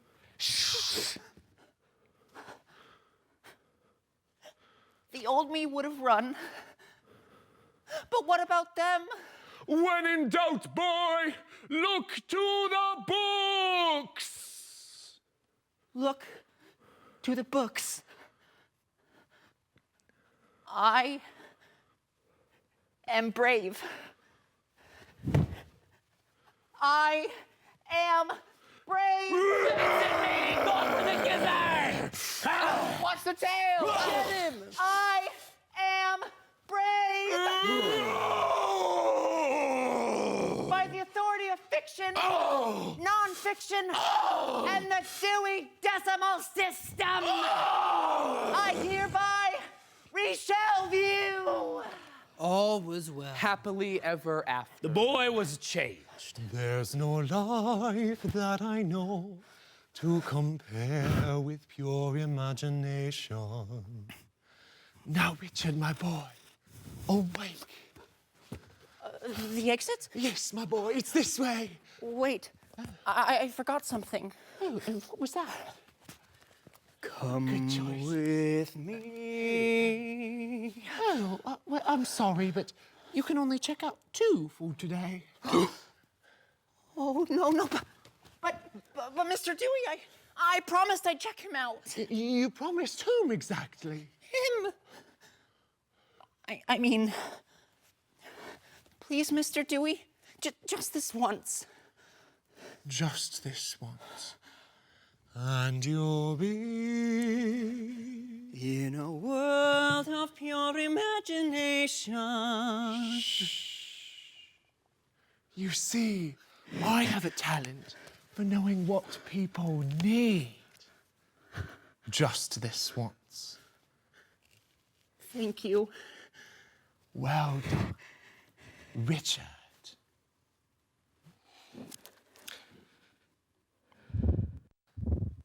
We've got the state champs in OID from Gothenburg and their coach, Michaela Franzen, here. Fellas, that was phenomenal. And something that people don't realize about OID is how much you're supporting each other. Can you talk about how you all support each other throughout the performance? Because there are some things that happen that you don't plan on. Someone might forget a line. Someone's shoe might slip off. Just talk about how you deal with those things as a group. Yeah, so Carson and I are both extempers, right? And so we have to think a lot of the times on our feet because we don't always know what's gonna happen in OID. We have to, somebody's gonna fall off a box. That's happened before. I got a bloody nose during one of the things during the season. So like, you've just gotta go by the play. You've gotta, just try and figure it out best way possible because, there's stuff that you just simply can't look forward to in the future and plan for. Let's talk about the fact that each and every one of you are superstars inside of that piece. Is that a decision that you all made individually for your characters, or is that something you decided as a group? So I think for us, a lot of what our coaches encourage is character development because to build an OID individually, the part has to be just as good as that of the whole. Yes. So I really think our coaches individually, one-on-one, have kind of asked us, what do you want to do with this character and what do you think this character looks like? And so we kind of do some individual work, but then we also do work with the whole group as well to make the performance and piece it together. You can tell that it just flows. It really does. Michaela, were you in charge of blocking? I was not in charge of blocking necessarily. We have a whole group of coaches that are all hands-on and do a great job. Cutting the script though, and being able to pick out these guys' little best characteristics for each character was really fun for me this year. Ah, so you had the cutting of the script. Yes. So talk about that process, because what some people don't realize is the actual pieces could be much larger, and you had to really decide what was good for the characters that you wanted. Go through that process for coaches that might be doing it for the first time. Well, we found a book. I don't know. It was just the storyline was really great. The characters were really great. I loved the story. The movie was really good too. So it was just a fan favorite all around for us. When you're digging into cutting cutting an actual script, what are you looking for in terms of finding a winning piece? Oh man, a winning piece? I don't know if I necessarily would jump into finding something that's successful on that level, but finding something that fits these guys, this is what it's about, is them. So that's what I would look for. That's kind of what we reached for going into this season. Now, what did you all find was the biggest hurdle that you all had to overcome to get this OID to this level? Because I was watching that, I laughed, I had some fear going on, I felt a little sad at one point. What was the biggest hurdle you all had to overcome to get to that point as a unit? So overall, I would say we're all super busy. So finding the time to go in and practice, he owns his whole potato business. There's just, it was so hard to find. So we, Sunday nights is normally when we had to find time to practice, at someone's house or something like that. Carter gave up his living room many a time for us. So just finding the time and the place to actually get this baby together is very much a challenge. Thank you. Watch winning informative speaking and program oral interpretation performances right after this quick break. Nothing is more local than where you work and where you live. Here at CPI, we're more than just an ag cooperative. We're your partner in the field and in your local community. We strive to provide farmer-first customer service every day in our grain, agronomy, energy, and feed divisions. By investing in our communities, we're supporting our customers, employees, and the future of the ag industry right here in Central Nebraska. CPI, making local matter. Did you know that the #1 reason officials quit is because of verbal abuse from parents and fans? We are losing officials, and we need everyone to respect the ref. Judges help students to find their voice and become lifelong supporters of the arts. Without these individuals, NSAA activities would not be possible. I cannot participate in the activities that I love without these officials and judges. So please let the players play, let the coaches coach, let the officials officiate, and let the judges judge. Your support makes Nebraska Public Media sports coverage possible. We're proud of the partnership. And now we're excited to team up with the Big Ten Network to give you even more sports. Make your donation of $5 per month or more, and you can select a 3-month subscription to Big Ten Plus. Last year, Big Ten Plus streamed over 2,700 non-televised games, including 86 Nebraska games. Donate online or call 800-989-8236. Welcome back to the Ron Hull studio here at Nebraska Public Media. Next up is Informative. I'm Tobin Erling from Hastings, St. Cecilia, and I compete in informative speaking. Informative speaking is an event with a 10-minute time limit. You may use visual aids, and your goal is to inform the audience of a topic of your choice. Boone Central's McKenna Devine took home the Class C1 informative speaking crown with her winning performance, Pediophobia.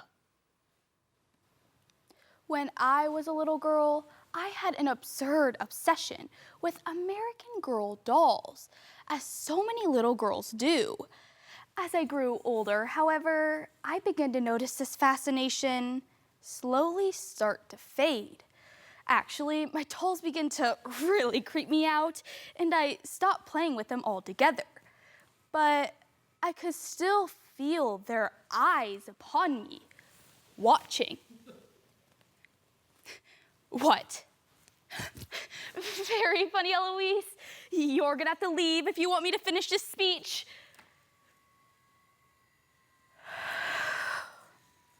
You see, if dolls are nearby, I can't concentrate, watch TV, or even hold a conversation.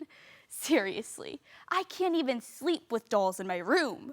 Who knows what they might do to me as I lie there, helpless and snoring. I suppose that you think I'm overreacting, but 60 million Americans feel the same way that I do, according to the National Institute of Mental Health database. On January 2nd, 2026, nearly 1 out of every 5 American adults suffer from pediophobia, the irrational fear of dolls. However, this fear is surprisingly uncommon among children. Today, I'm going to unmask pediophobia's secrets and show you how this adult fear is truly rooted in child's play. I will first begin by presenting a picture of pediophobia and the particular behaviors it triggers. Then I'll explain the physiology behind pediophobia and why children do not experience it. And finally, I'll discuss how developmental psychology and popular culture propagate this phobia in young adults. I'll begin by presenting a picture of pediophobia and the particular behaviors it triggers.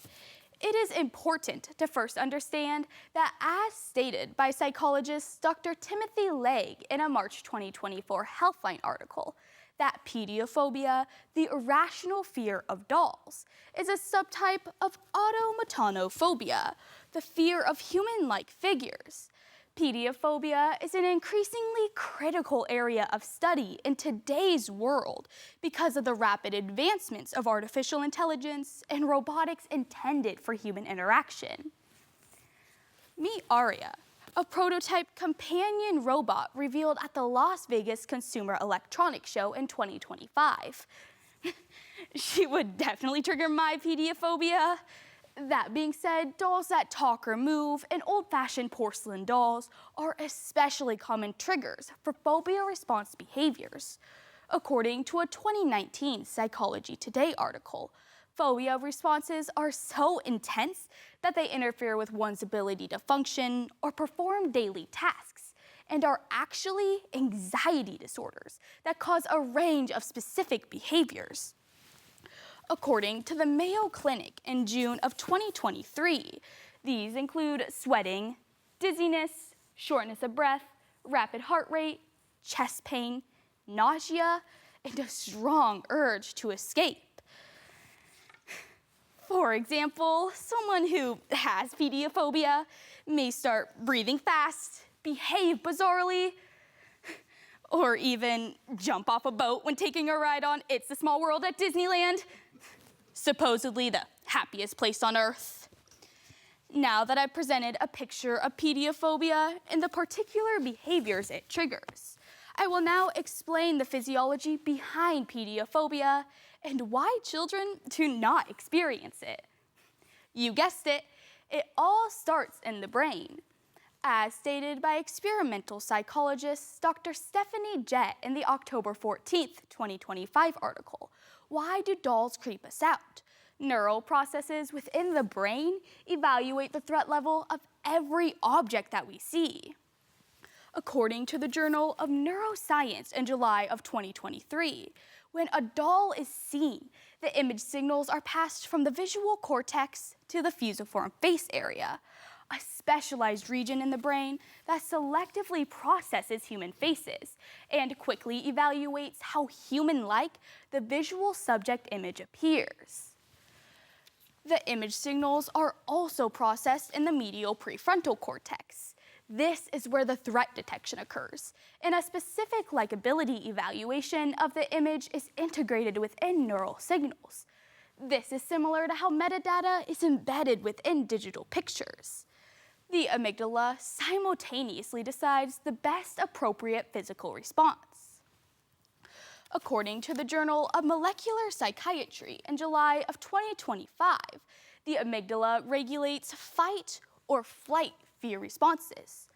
Those with phobias and anxiety disorders have a hyperactive amygdala when presented with a threatening stimuli. So when someone who suffers from pediophobia sees an animatronic doll, their amygdala goes haywire and they, well, make a scene at Disneyland. Children, however, do not process human-like images in the same way, because as stated by applied psychology professor Christine Rizzo on October 7th, 2025, children classify everything as normal because these areas of the brain are still developing. So why does this phobia emerge as we age? Developmental psychology and popular culture propagate this phobia in young adults. World-renowned toy researcher Dr. Katriina Heljakka of Turku University in Finland published research in 2018 that says throughout history, pediophobia has been fueled and perpetuated by popular culture through the animating of the inanimate. You may be familiar with movie franchises Annabelle and Child's Play, starring Annabelle and Chucky, respectively. These films feature dolls chosen to become agents of evil, wreaking havoc, carnage, and death. You might be thinking, what's the big deal? Those are just ghost stories. They're not real. However, pop culture's unreal stories have a very direct influence on pediophobia due to the uncanny valley effect, a psychological event that occurs in the brain as it evaluates human-like images, when what is seen appears nearly human, but something is just off.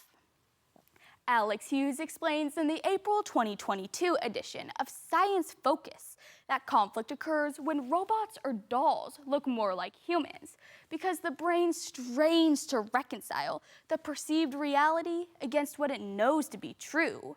However, according to research published in Frontiers in Psychology on September 18th, 2025, young children do not experience the uncanny valley effect because, as previously established, children's brains are still developing, so they take what they see at face value. This is why they identify with another very important psychological concept called animism, a term that Troy University researchers defined in April of 2025 as the children's belief that inanimate objects are alive. Children are intentionally exposed to animism through movies like Toy Story, Cars, and The Brave Little Toaster, which are all relatable methods of teaching empathy, courage, and friendship.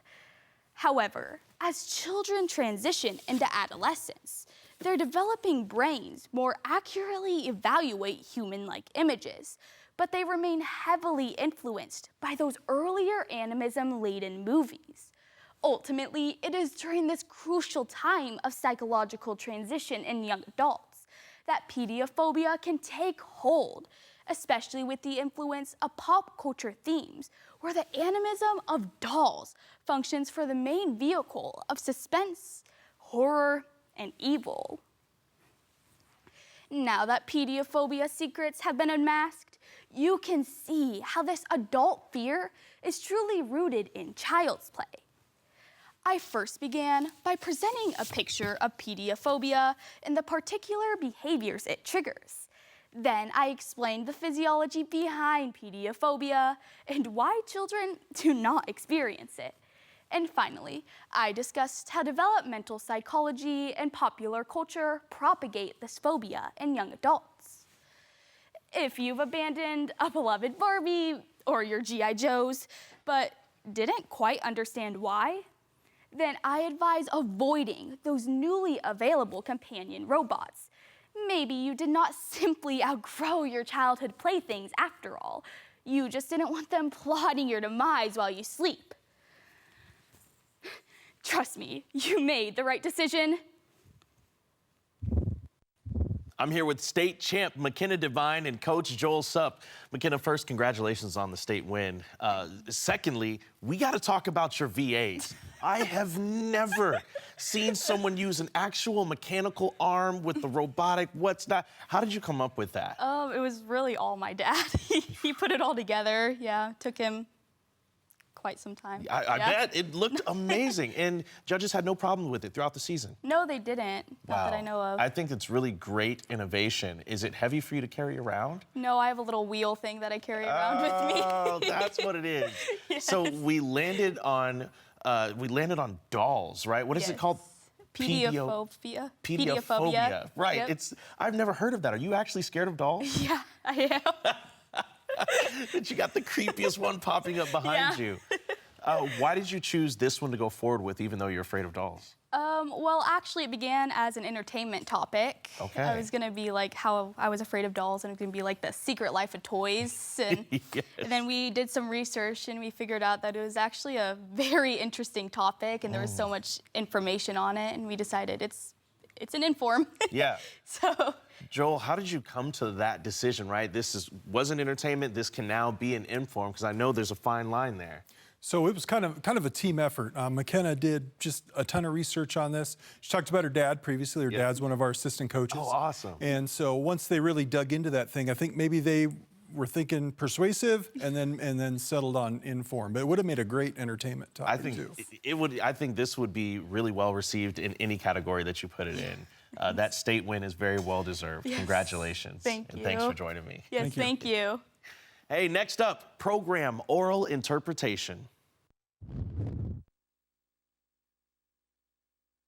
I'm Jalen Johnson. I'm from Plainview High School, and my event is POI. POI stands for the Program of Oral Interpretation. It's a 10-minute and 30-second program where you choose one theme, use magazines and newspaper articles, book excerpts, and poems under that one theme to create a program that you put in a book. Here's Omaha Brownell Talbot's Mahalet Kinde with her Class C1 winning performance titled The Motherhood Behind Bars. He had it coming, he had it coming. He took a flower in its prime, and then he used it, and he abused it. It was a murder, but not a crime. Every morning, I play a game with my mom. She goes, knock, knock on the door, and I pretend to be asleep till she gets right next to the bed. Then I get up, and I jump into her arms. I entered the justice system in 1999 at the age of 24.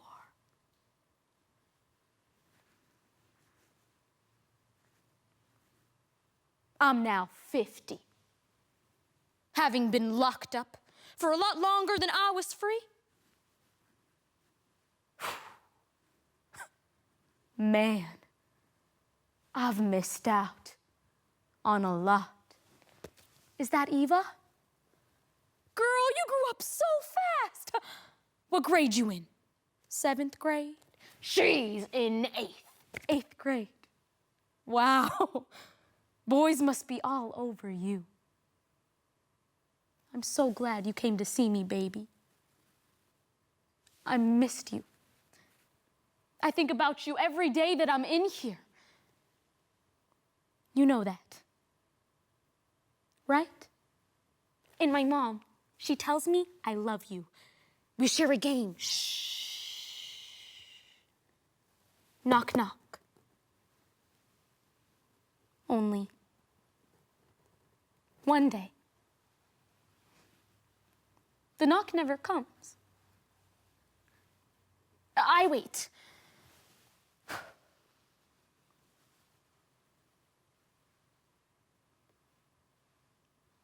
But Mom is not there to play our game. Morning after morning, she doesn't come.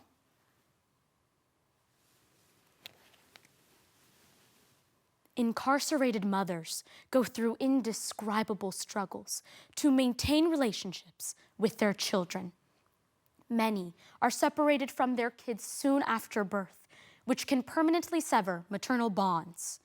In turn, a 2025 University of Southern California study found that children affected by maternal incarceration are 4 times more likely to develop behavioral problems such as depression, substance abuse, and lower educational attainment.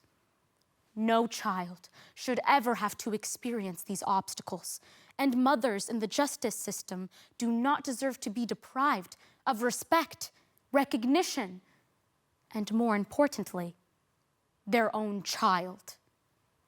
So, with the prose, In Prison, I Lost the Right to Motherhood by Lucretia Stone, Knock Knock, My Mother's Dream for Me by Daniel Beatty, the drama Orange is the New Black by Piper Kerman, poetry Mother in Prison, Son in Jail by Chanel Burnett, and lyrics from Cell Block Tango from Chicago the Musical. Motherhood Behind Bars. A program.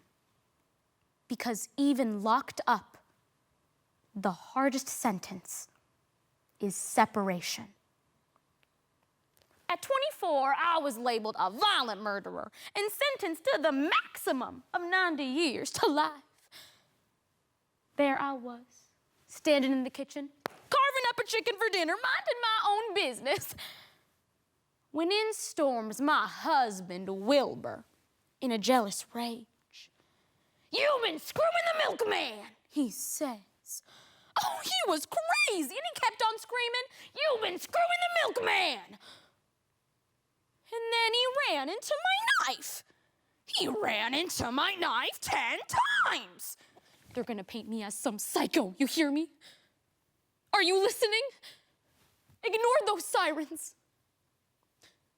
You gotta listen, buddy, because I'm not sure how much longer I'm going to have to talk to you. When I was a little girl, my mom always took care of me. While my dad was out working in the office all day long, my mom would let me ride her shoulders to the grocery store. We shared a game. Shh.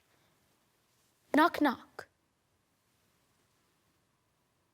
When I was 3, she went to jail. Kids say the darndest things. My daughter called last night. Well, my mama handed her the phone, because she still thinks cell phones run on wishes. Anyway, she goes, "Mama, are you in timeout again?" "Yes, honey, and it's for a very long time." When a mother fails, a child cries, whether inwardly, outwardly, or silently. A child suffers. Tell her how much it sucks to be in prison, how everybody's a lesbian, and how they make you eat that brown, mushy stuff that tastes like dog. Tell her the mother is ashamed of her past, and the child is scared for his future. When you're a mother trapped inside the walls of a prison cell and your child needs you on the outside, a sense of helplessness sets in. Parent-teacher conference. Try parent parole officer conference. Miss Garcia, your daughter is exhibiting rebellious behavior in class. Well, looks like apple doesn't fall too far from the tree now, does it? Hey, will you tell me? Can you put my daughter in timeout for 3 to 5 years? Or is that just me? On paper, it might look one way, but paper's just a scrap of a dead tree, right? There's no feeling in that. A person is not a piece of paper.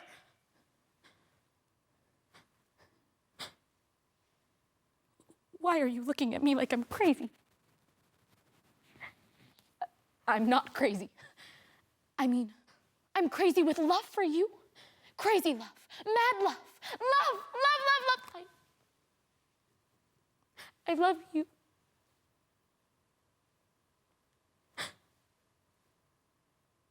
That was the last thing I said to my mom before she went to jail. I wasn't allowed to see her for years.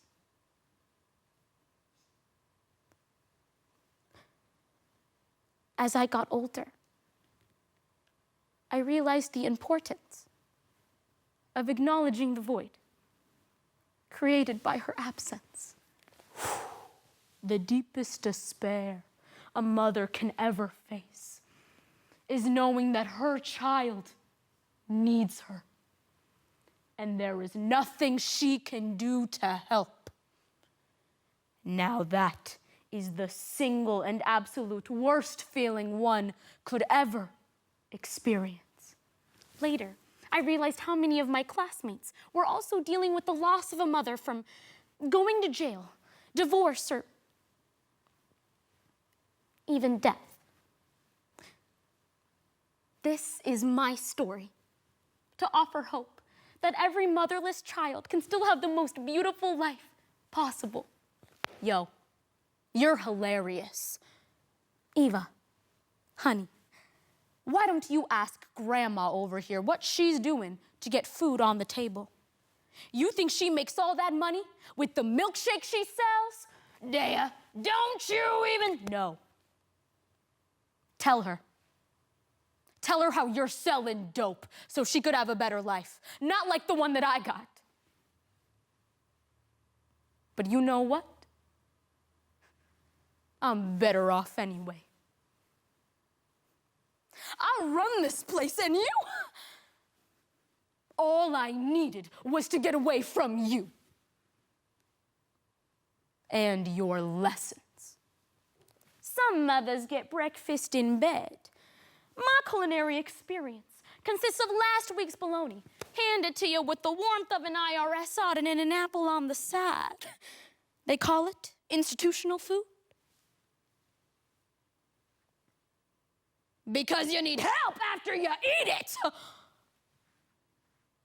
But you know what?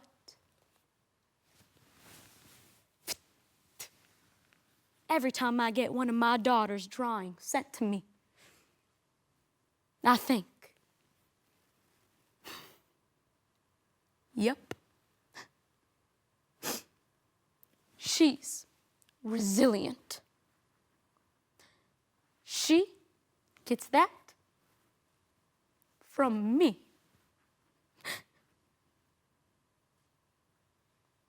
And well, hopefully not everything else.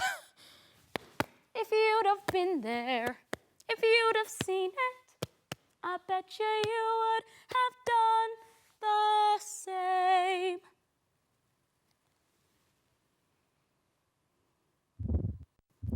I'm here with state champ Mahalad Kinde, and we've got Baylor Winters coach. They're from Brown L. Talbot, and I got to say, that was a phenomenal poi performance. We colloquially call it poi. But let's talk about the topic selection. You chose something that was incredibly heavy, mothers being separated from their children. And then on top of that, we add the prison system and everything else. How did you land on that topic? Yeah, so Coach Baylor actually helped me with this topic selection. For me personally, motherhood really was something that meant very much to me. My mom is the most important person in my life. She's my foundation. And the horrible kind of reality for many adolescents is that they don't have that maternal figure that is present in their life. And that comes with incarceration, and that's a whole nother thing too for mothers not being able to see their own child while in the prison system. So this topic really, really meant a lot to me, and I wanted to be able to portray what that looks like from both the child's perspective and the mother's perspective too. You did amazing. I mean, the character work, flipping between characters so quickly, it was incredibly sharp. I want to talk about the choice of bringing in such a heavy topic into high school speech. There's a lot of people that would say, man, I don't know if we're ready for this. But as a coach, what do you say to those people? I say it really depends on the student themselves and what they would be comfortable with and what is passionate in their hearts. And so something for Mahalit, being back-to-back state champion, actually doing very difficult topics. Last year we talked about proper pronunciation of ethnically Black female names, and now this year with incarcerated mothers, she's able to kind of incorporate these heavy topics with grace, with humor, with drama, and still have this argument in front of an audience. Yes. And some would say, hey, these are conversations that are already happening, right? Like, we're not bringing anything new into the fold here. Mahalit, talk a little bit about the preparation that it took to get your piece to this point. 2-time state champion, like, come on. Give some people a little bit of insight into how you prepare. Yeah. So it first comes with the topic selection, of course, which my coach helped me greatly with.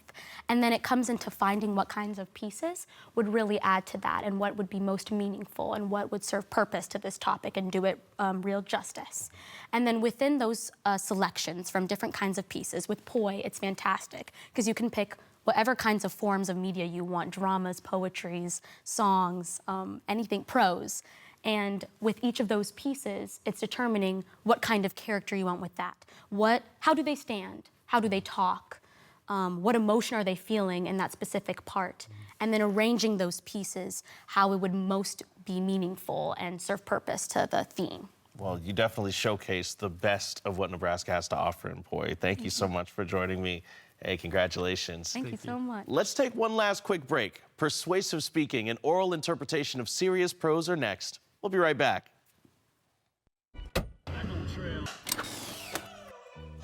Why is it important to fill out your FAFSA?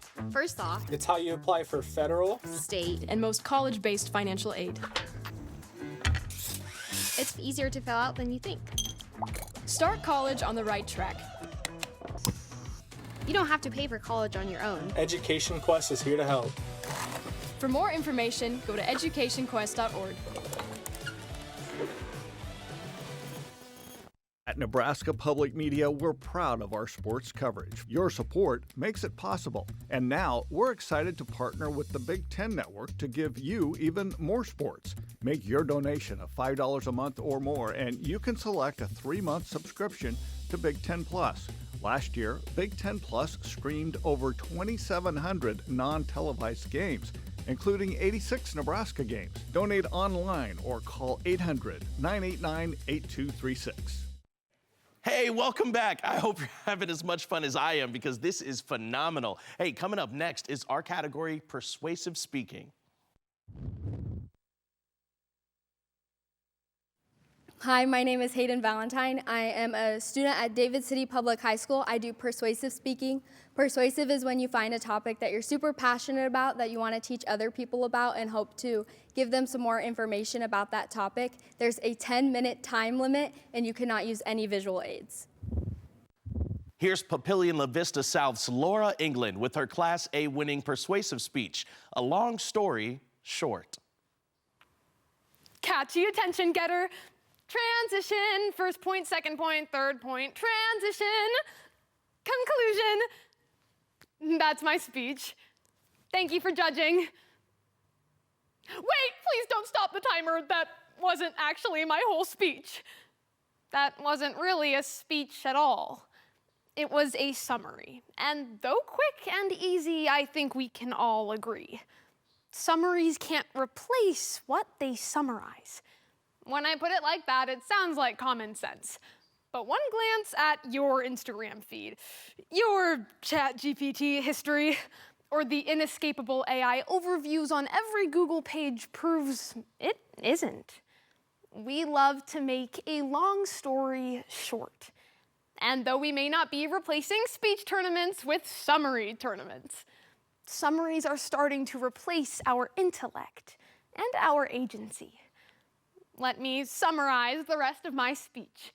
First, the origin of our bullet point culture, then the impact of our overviews, and finally, solutions to reclaim the deep end.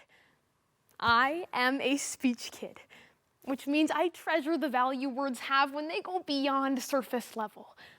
So I hope you didn't stop your timer, because I am not stopping at the summary. People have been summarizing for centuries. Descartes summarized his philosophy as, I think, therefore I am. Jesus said his entire gospel could be summarized as love God, love one another. But our penchant for putting it short has been redefined by two modern inventions: short-form content and AI overviews. First, short-form content has conditioned us to quick consumption. The Reuters Institute found in their 2024 digital news report that around the world, most people are gravitating away from traditional sources of media, like television, print newspaper, even websites, and flocking to social media feeds, with 2/3 of their global sample identifying short videos as their main gateway for online news. We're trading the front page for the For You page. But social media is designed to be snappy, pithy, and quick. TikTok found in an internal investigation in October 2024 that in under 35 minutes, the average TikTok user consumes 260 videos. That's the equivalent of me going to the library, checking out 260 books, and reading one sentence from each of them. It was the best of times. It was a truth universally acknowledged elementary, dear Watson. You're a wizard, Harry. To be or not to be, I volunteer as tribute. Did we get anything out of that? When mindless scrolling becomes our norm, we train our attention spans to end at 10 seconds. But we don't just rely on social media for summaries. We outsource our intellect to artificial intelligence. Ever since OpenAI launched ChatGPT in 2023, the concept of AI summaries has taken the world by storm. Well, why would I read Macbeth if AI can summarize it for me in 2 seconds flat? Old ladies convince a guide to ruin Scotland. But now companies are profiting off of thoughtlessness, with Google Gemini's magic bullet points on every search result page, Amazon AI summarizing customer reviews. And every time I open my Instagram DMs with my best friend, Meta AI pops up asking to summarize my messages. It started with summarizing books, but now we're summarizing our lives. So what happens when we abbreviate reality? Well, I think it's best illustrated by a story about deer. Wildlife specialist Jim Knight told Montana State University in 2003 about a well-meaning woman who fed hay to wild deer to get them through the winter. The deer ate and kept coming back for seconds, and by midwinter, every single one of them dropped dead. The woman came in tears to Knight, who explained to her that although the hay looked like food, it lacked the nutrients to nourish the deer. And so they ate, but they starved to death on full stomachs. What makes deer particularly susceptible to this death by shallow consumption, Knight says, is they would rather starve to death at a feeding location that is convenient than take the effort of fighting through the snow to reach actual sources of food. Pfft, foolish, isn't it, to sacrifice nourishment for convenience? But that is exactly what we do. We gorge on hay-filled For You pages, bloating with information that lacks actual depth. We consume and consume, but we do not learn. And so intellectually, we starve to death. But our allergy to effort doesn't just starve us. It opens us up to manipulation, Claudia Kosman explains in the 2022 Journal of International Communication that because news outlets summarize events, they select which information to include and to ignore. But when different parties rely on different summaries, we come away with completely different versions of the same story. Take, for example, 2 news articles published on the same day, December 11th, 2025, about the exact same issue. A federal judge ordering that Salvadoran immigrant Kilmar Abrego Garcia be taken from ICE custody. The first article from the Daily Wire focused on the human smuggling claims made against Garcia, as well as the illegality of his entrance into the country 10 years ago. Whereas the second article from the HuffPost focused on the family he had made in America, the lack of evidence for the claims made against him, and the inhumane conditions of the prison he was kept in. Neither article lied, but the information they chose to cherry pick changed how I viewed the situation. As Ray Bradbury says in Fahrenheit 451, if you don't want to make a man unhappy politically, don't give him 2 sides of a question to worry about. Give him one, or better yet, give him none. Every time we settle for an oversimplification, someone is waiting to capitalize on our ignorance. In the switch from story to summary, we surrendered nourishment and control. But it's not too late to reclaim our brains. And ironically, I'll present these solutions to you in a bulleted list. First, the first step is to get hungry. Cicero argued that mental nourishment is just as important as physical nourishment. And so to stay fed, it's critical that we develop intellectual appetites. Author Ryan Holiday wrote in his 2025 book, Wisdom Takes Work, that we can heal our relationship with reading by treating it like a meal, and by working just 10 or 20 minutes of long-form content into our daily routines. We'll start to chase depth, not out of obligation, but out of instinct.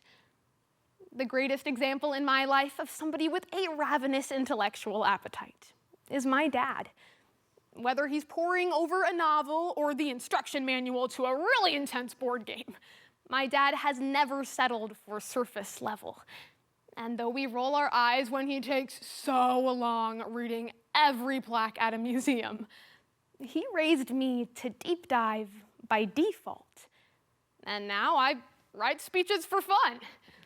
Now that we've worked up an appetite, the next step is to embrace inconvenience.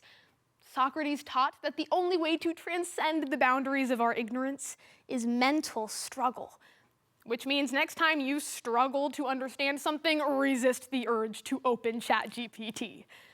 Let yourself struggle. When MIT tasked 2 groups of people with writing the same essay in June of 2024, they gave one group access to AI and one group just the source material and their brain. Both groups produced essays, but the second group was significantly better at explaining and recalling what they wrote, and reported higher levels of satisfaction with and ownership of their work. If learning is consumption, chew your food. Don't ask a stranger to chew it for you and spit it in your mouth. In summary, we could all do with a little less summarizing. I've elaborated on the origins and impacts of our brevity obsession and expanded on the solutions. And I'm sure we learned a lot more than we would have if I'd stopped at the 5-second summary. Alexander Pope said, "Shallow draughts intoxicate the brain, but drinking largely sobers us again. So let's drink largely. Let's choose nourishment over convenience, and let's look beyond the summary." Here we are with Papillion La Vista South's Laura England and Coach Landon Hauge. That was a phenomenal persuasive. My goodness. My first question is, how did you land on summary? Because it seems so easy to slide into AI talk. Yeah, well, it's definitely a super relevant issue right now. One of the things I love about Mr. Hauge is he's always encouraged us when picking a topic to really look inwards and find a story that already really matters to you. And I remember last year in my English class, I've always loved reading. It's always been, like, I made it my whole personality. If you knew me in middle school or elementary school, I'm like, I'm a bookworm. I love to read. Like, that was my whole thing. Yeah. And in my English class last year, I remember we had these books that just changed my perspective on the world. They were so cool. And all of my peers were looking up summaries on, like, Sparks Notes. And it was just so sad to me that people, and this was like AP language, it was like, like high-level English class, and so many people were so hooked on summaries and, you know, 5-minute, or if not 5-second, like, reels is like all they're consuming, that they genuinely couldn't bring themselves to sit down with a book. And I saw in those same people this lack of empathy and depth of comprehension, because books are so, you know, uniquely powerful in giving you different worldviews. So I was just like, this is so sad that people can't, you know, bring themselves to engage with depth. And so that's really kind of what inspired this. And then, you know, getting a bunch of, like, Instagram can now summarize your messages. And I'm like, who needs to summarize their messages? Right. So, yeah. As a coach, how do you make sure that you stay on track and not get too far into the AI summaries? And you were able to talk about some of those book summaries. How are you overseeing some of this?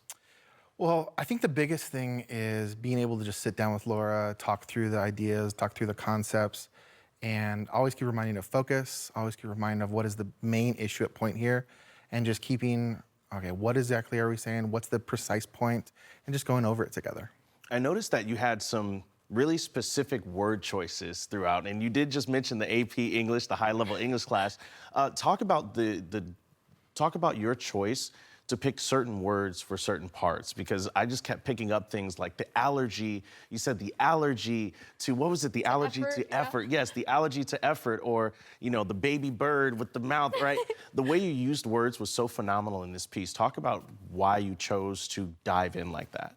Yeah, well, again, I've grown up a reader. I've always been reading. I also have to blame my dad for so much of, like, my well-spokenness. My dad's, like, one of the most eloquent people I've ever met, and I just hear him talking just over family dinner, and he's just so eloquent. One of the big things for brevity, I think, is being in journalism. I'm, like, the copy editor of the yearbook at school, and Miss Albrecht has taught me, she's my journalism teacher, has taught me about, like, just keeping your language tight and not putting a lot of unnecessary words that don't need to be there. So I think that's a big influence in all of my writing. What year are you? I'm a senior. You're a senior. What's next for you? I'm gonna serve a mission for my church for a year and a half. That's amazing. And then college after that, but I'm not really sure yet where. Hey, with these skills right now, you know, I'm sure that you're gonna make an incredible impact on your mission. Congratulations, Laura Thank you Landon. so Good much. to see Absolutely. you. And hey, have a wonderful time. Thank you. Hey, thanks. Up next is our final performance of the day, oral interpretation of serious prose.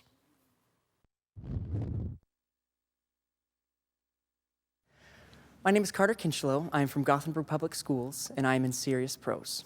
Serious Prose is a unique event where a competitor interprets a script cut to a maximum of 10 minutes and 30 seconds. In this piece, the competitor performs the script in an interpretive acting event, propless and costumeless. This event is fun to see everybody's interpretations of similar pieces, different pieces, and everything in between. Here's Jack Chavanaugh from York with his Class C1 winning Serious Prose performance, Shine.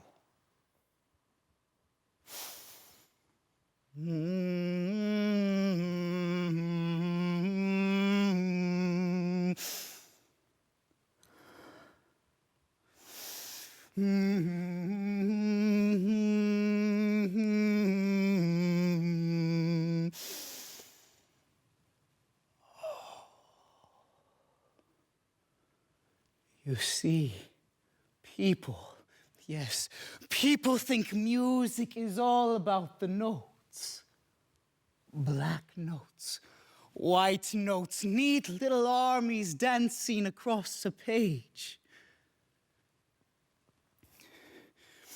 1, 2, 3, 1, 2, 3. But to me, music is so much more than that. To me, music is survival. 1, 2, 3, 1, 2, 3. You see, the day I had told my professor I was going to learn the Rock 3, he told me I was mad. a true mountain of a peace. Am I mad enough?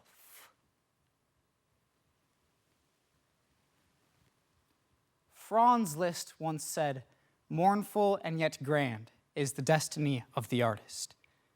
Have you ever felt music before it was played? The way it presses against your ribs, steadies your breath, and counts you before you can count yourself. For David Helfgott, music was connection when human connection failed.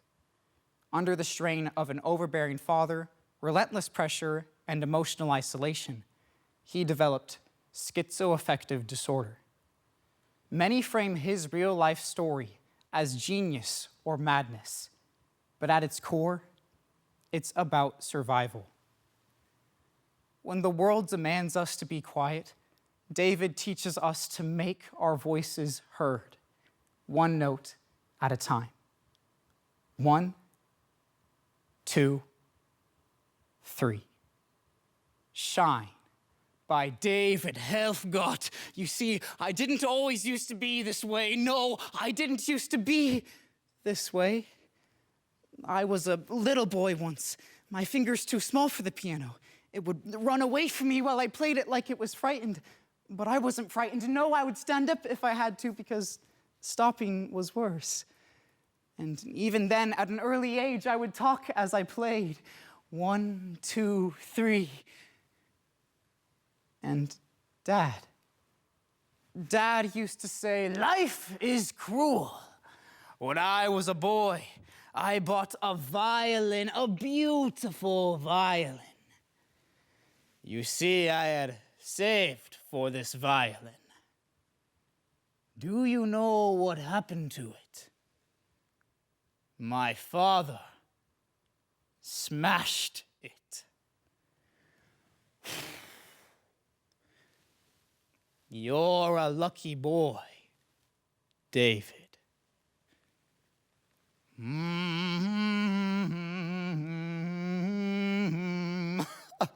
Rachmaninoff, the hardest piece in the world, David. One day, you will learn to play the Rock 3, and you will make me proud. Proud, and I wanted to make him proud. I wanted to make him proud more than anything in the world. But up until then, there had always been instructions: sit and play. Na, na, na, na, na, na, na, na, na, na, na, na, again. Na, na, na, na, na, na, na, na, na, na, na, na, again. Na, na, na, na, na, na, na, na, na, na, na, na, again means again. David, I guess life was easy when somebody else counted the beats. But then the music started asking questions. People came into our house. They said words like talent, future, and London, where I could learn from the greatest. And I wanted to join them in London, but Daddy sat very still. That's how I knew something was wrong. He was quiet. He told me, if I leave, then this family breaks. And then I began to think, if I leave, I don't just leave my family, I leave him. He told me, no one will love you like me. And I believed him because fathers don't sound like opinions when you're small. And the hardest part, the part that still hurts, is he wasn't trying to be cruel. He just wanted to keep me.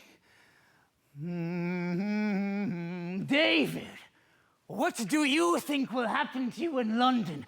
David, listen to me. If you go, your sisters will lose a brother. You will never be anybody's son. You will never be my son. Is that what you want? You want to destroy this family. If you love me, you will stop this nonsense. You will not step outside that door. I'm sorry. I'm sorry. So I left for London. But the entire time, I studied famous composers and famous pieces. But my dad's voice still haunted me. Nobody will ever love you. So I began to practice all the time. I played longer and longer and harder and harder. I would make him proud. This piece that I play, the Rock 3, will bring him back. I will make him proud. Na na na na na na na na na na na na. I can hear it all before the note. My mind broke its own tempo. Nobody will ever love you. 1, 2, 3, again, again. Nobody will ever love you. 1, 2, 3, again, again. Nobody will love you. Nobody will love you. Nobody will love you. Nobody, nobody, nobody, nobody.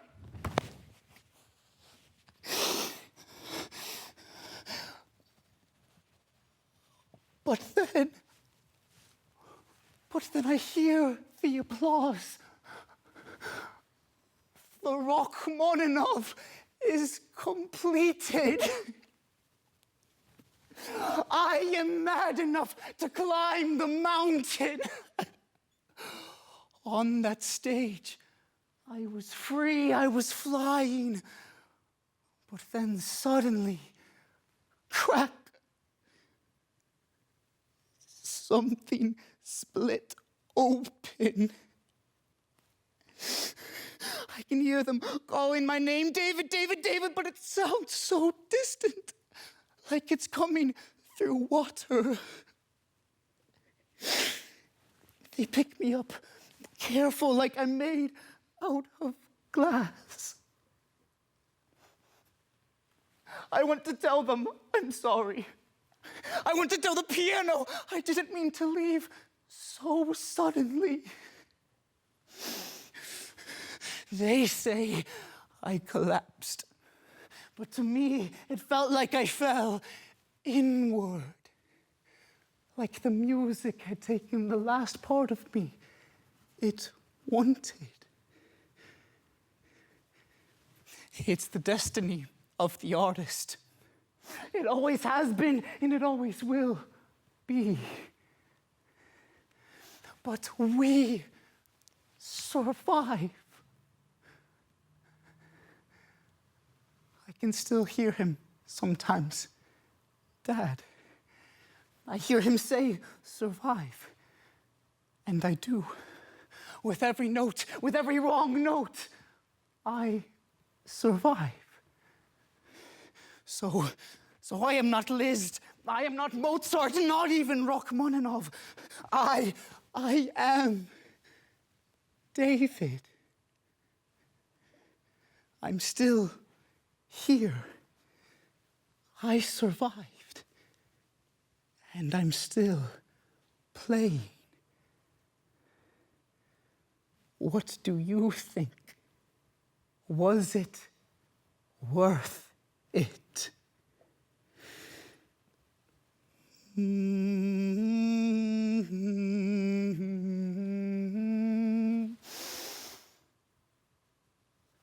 Dad.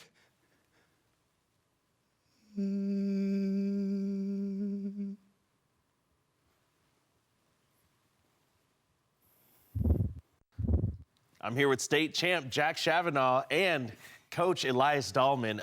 We gotta say, that DI was phenomenal, right? We talk about the difference between prose and DI often.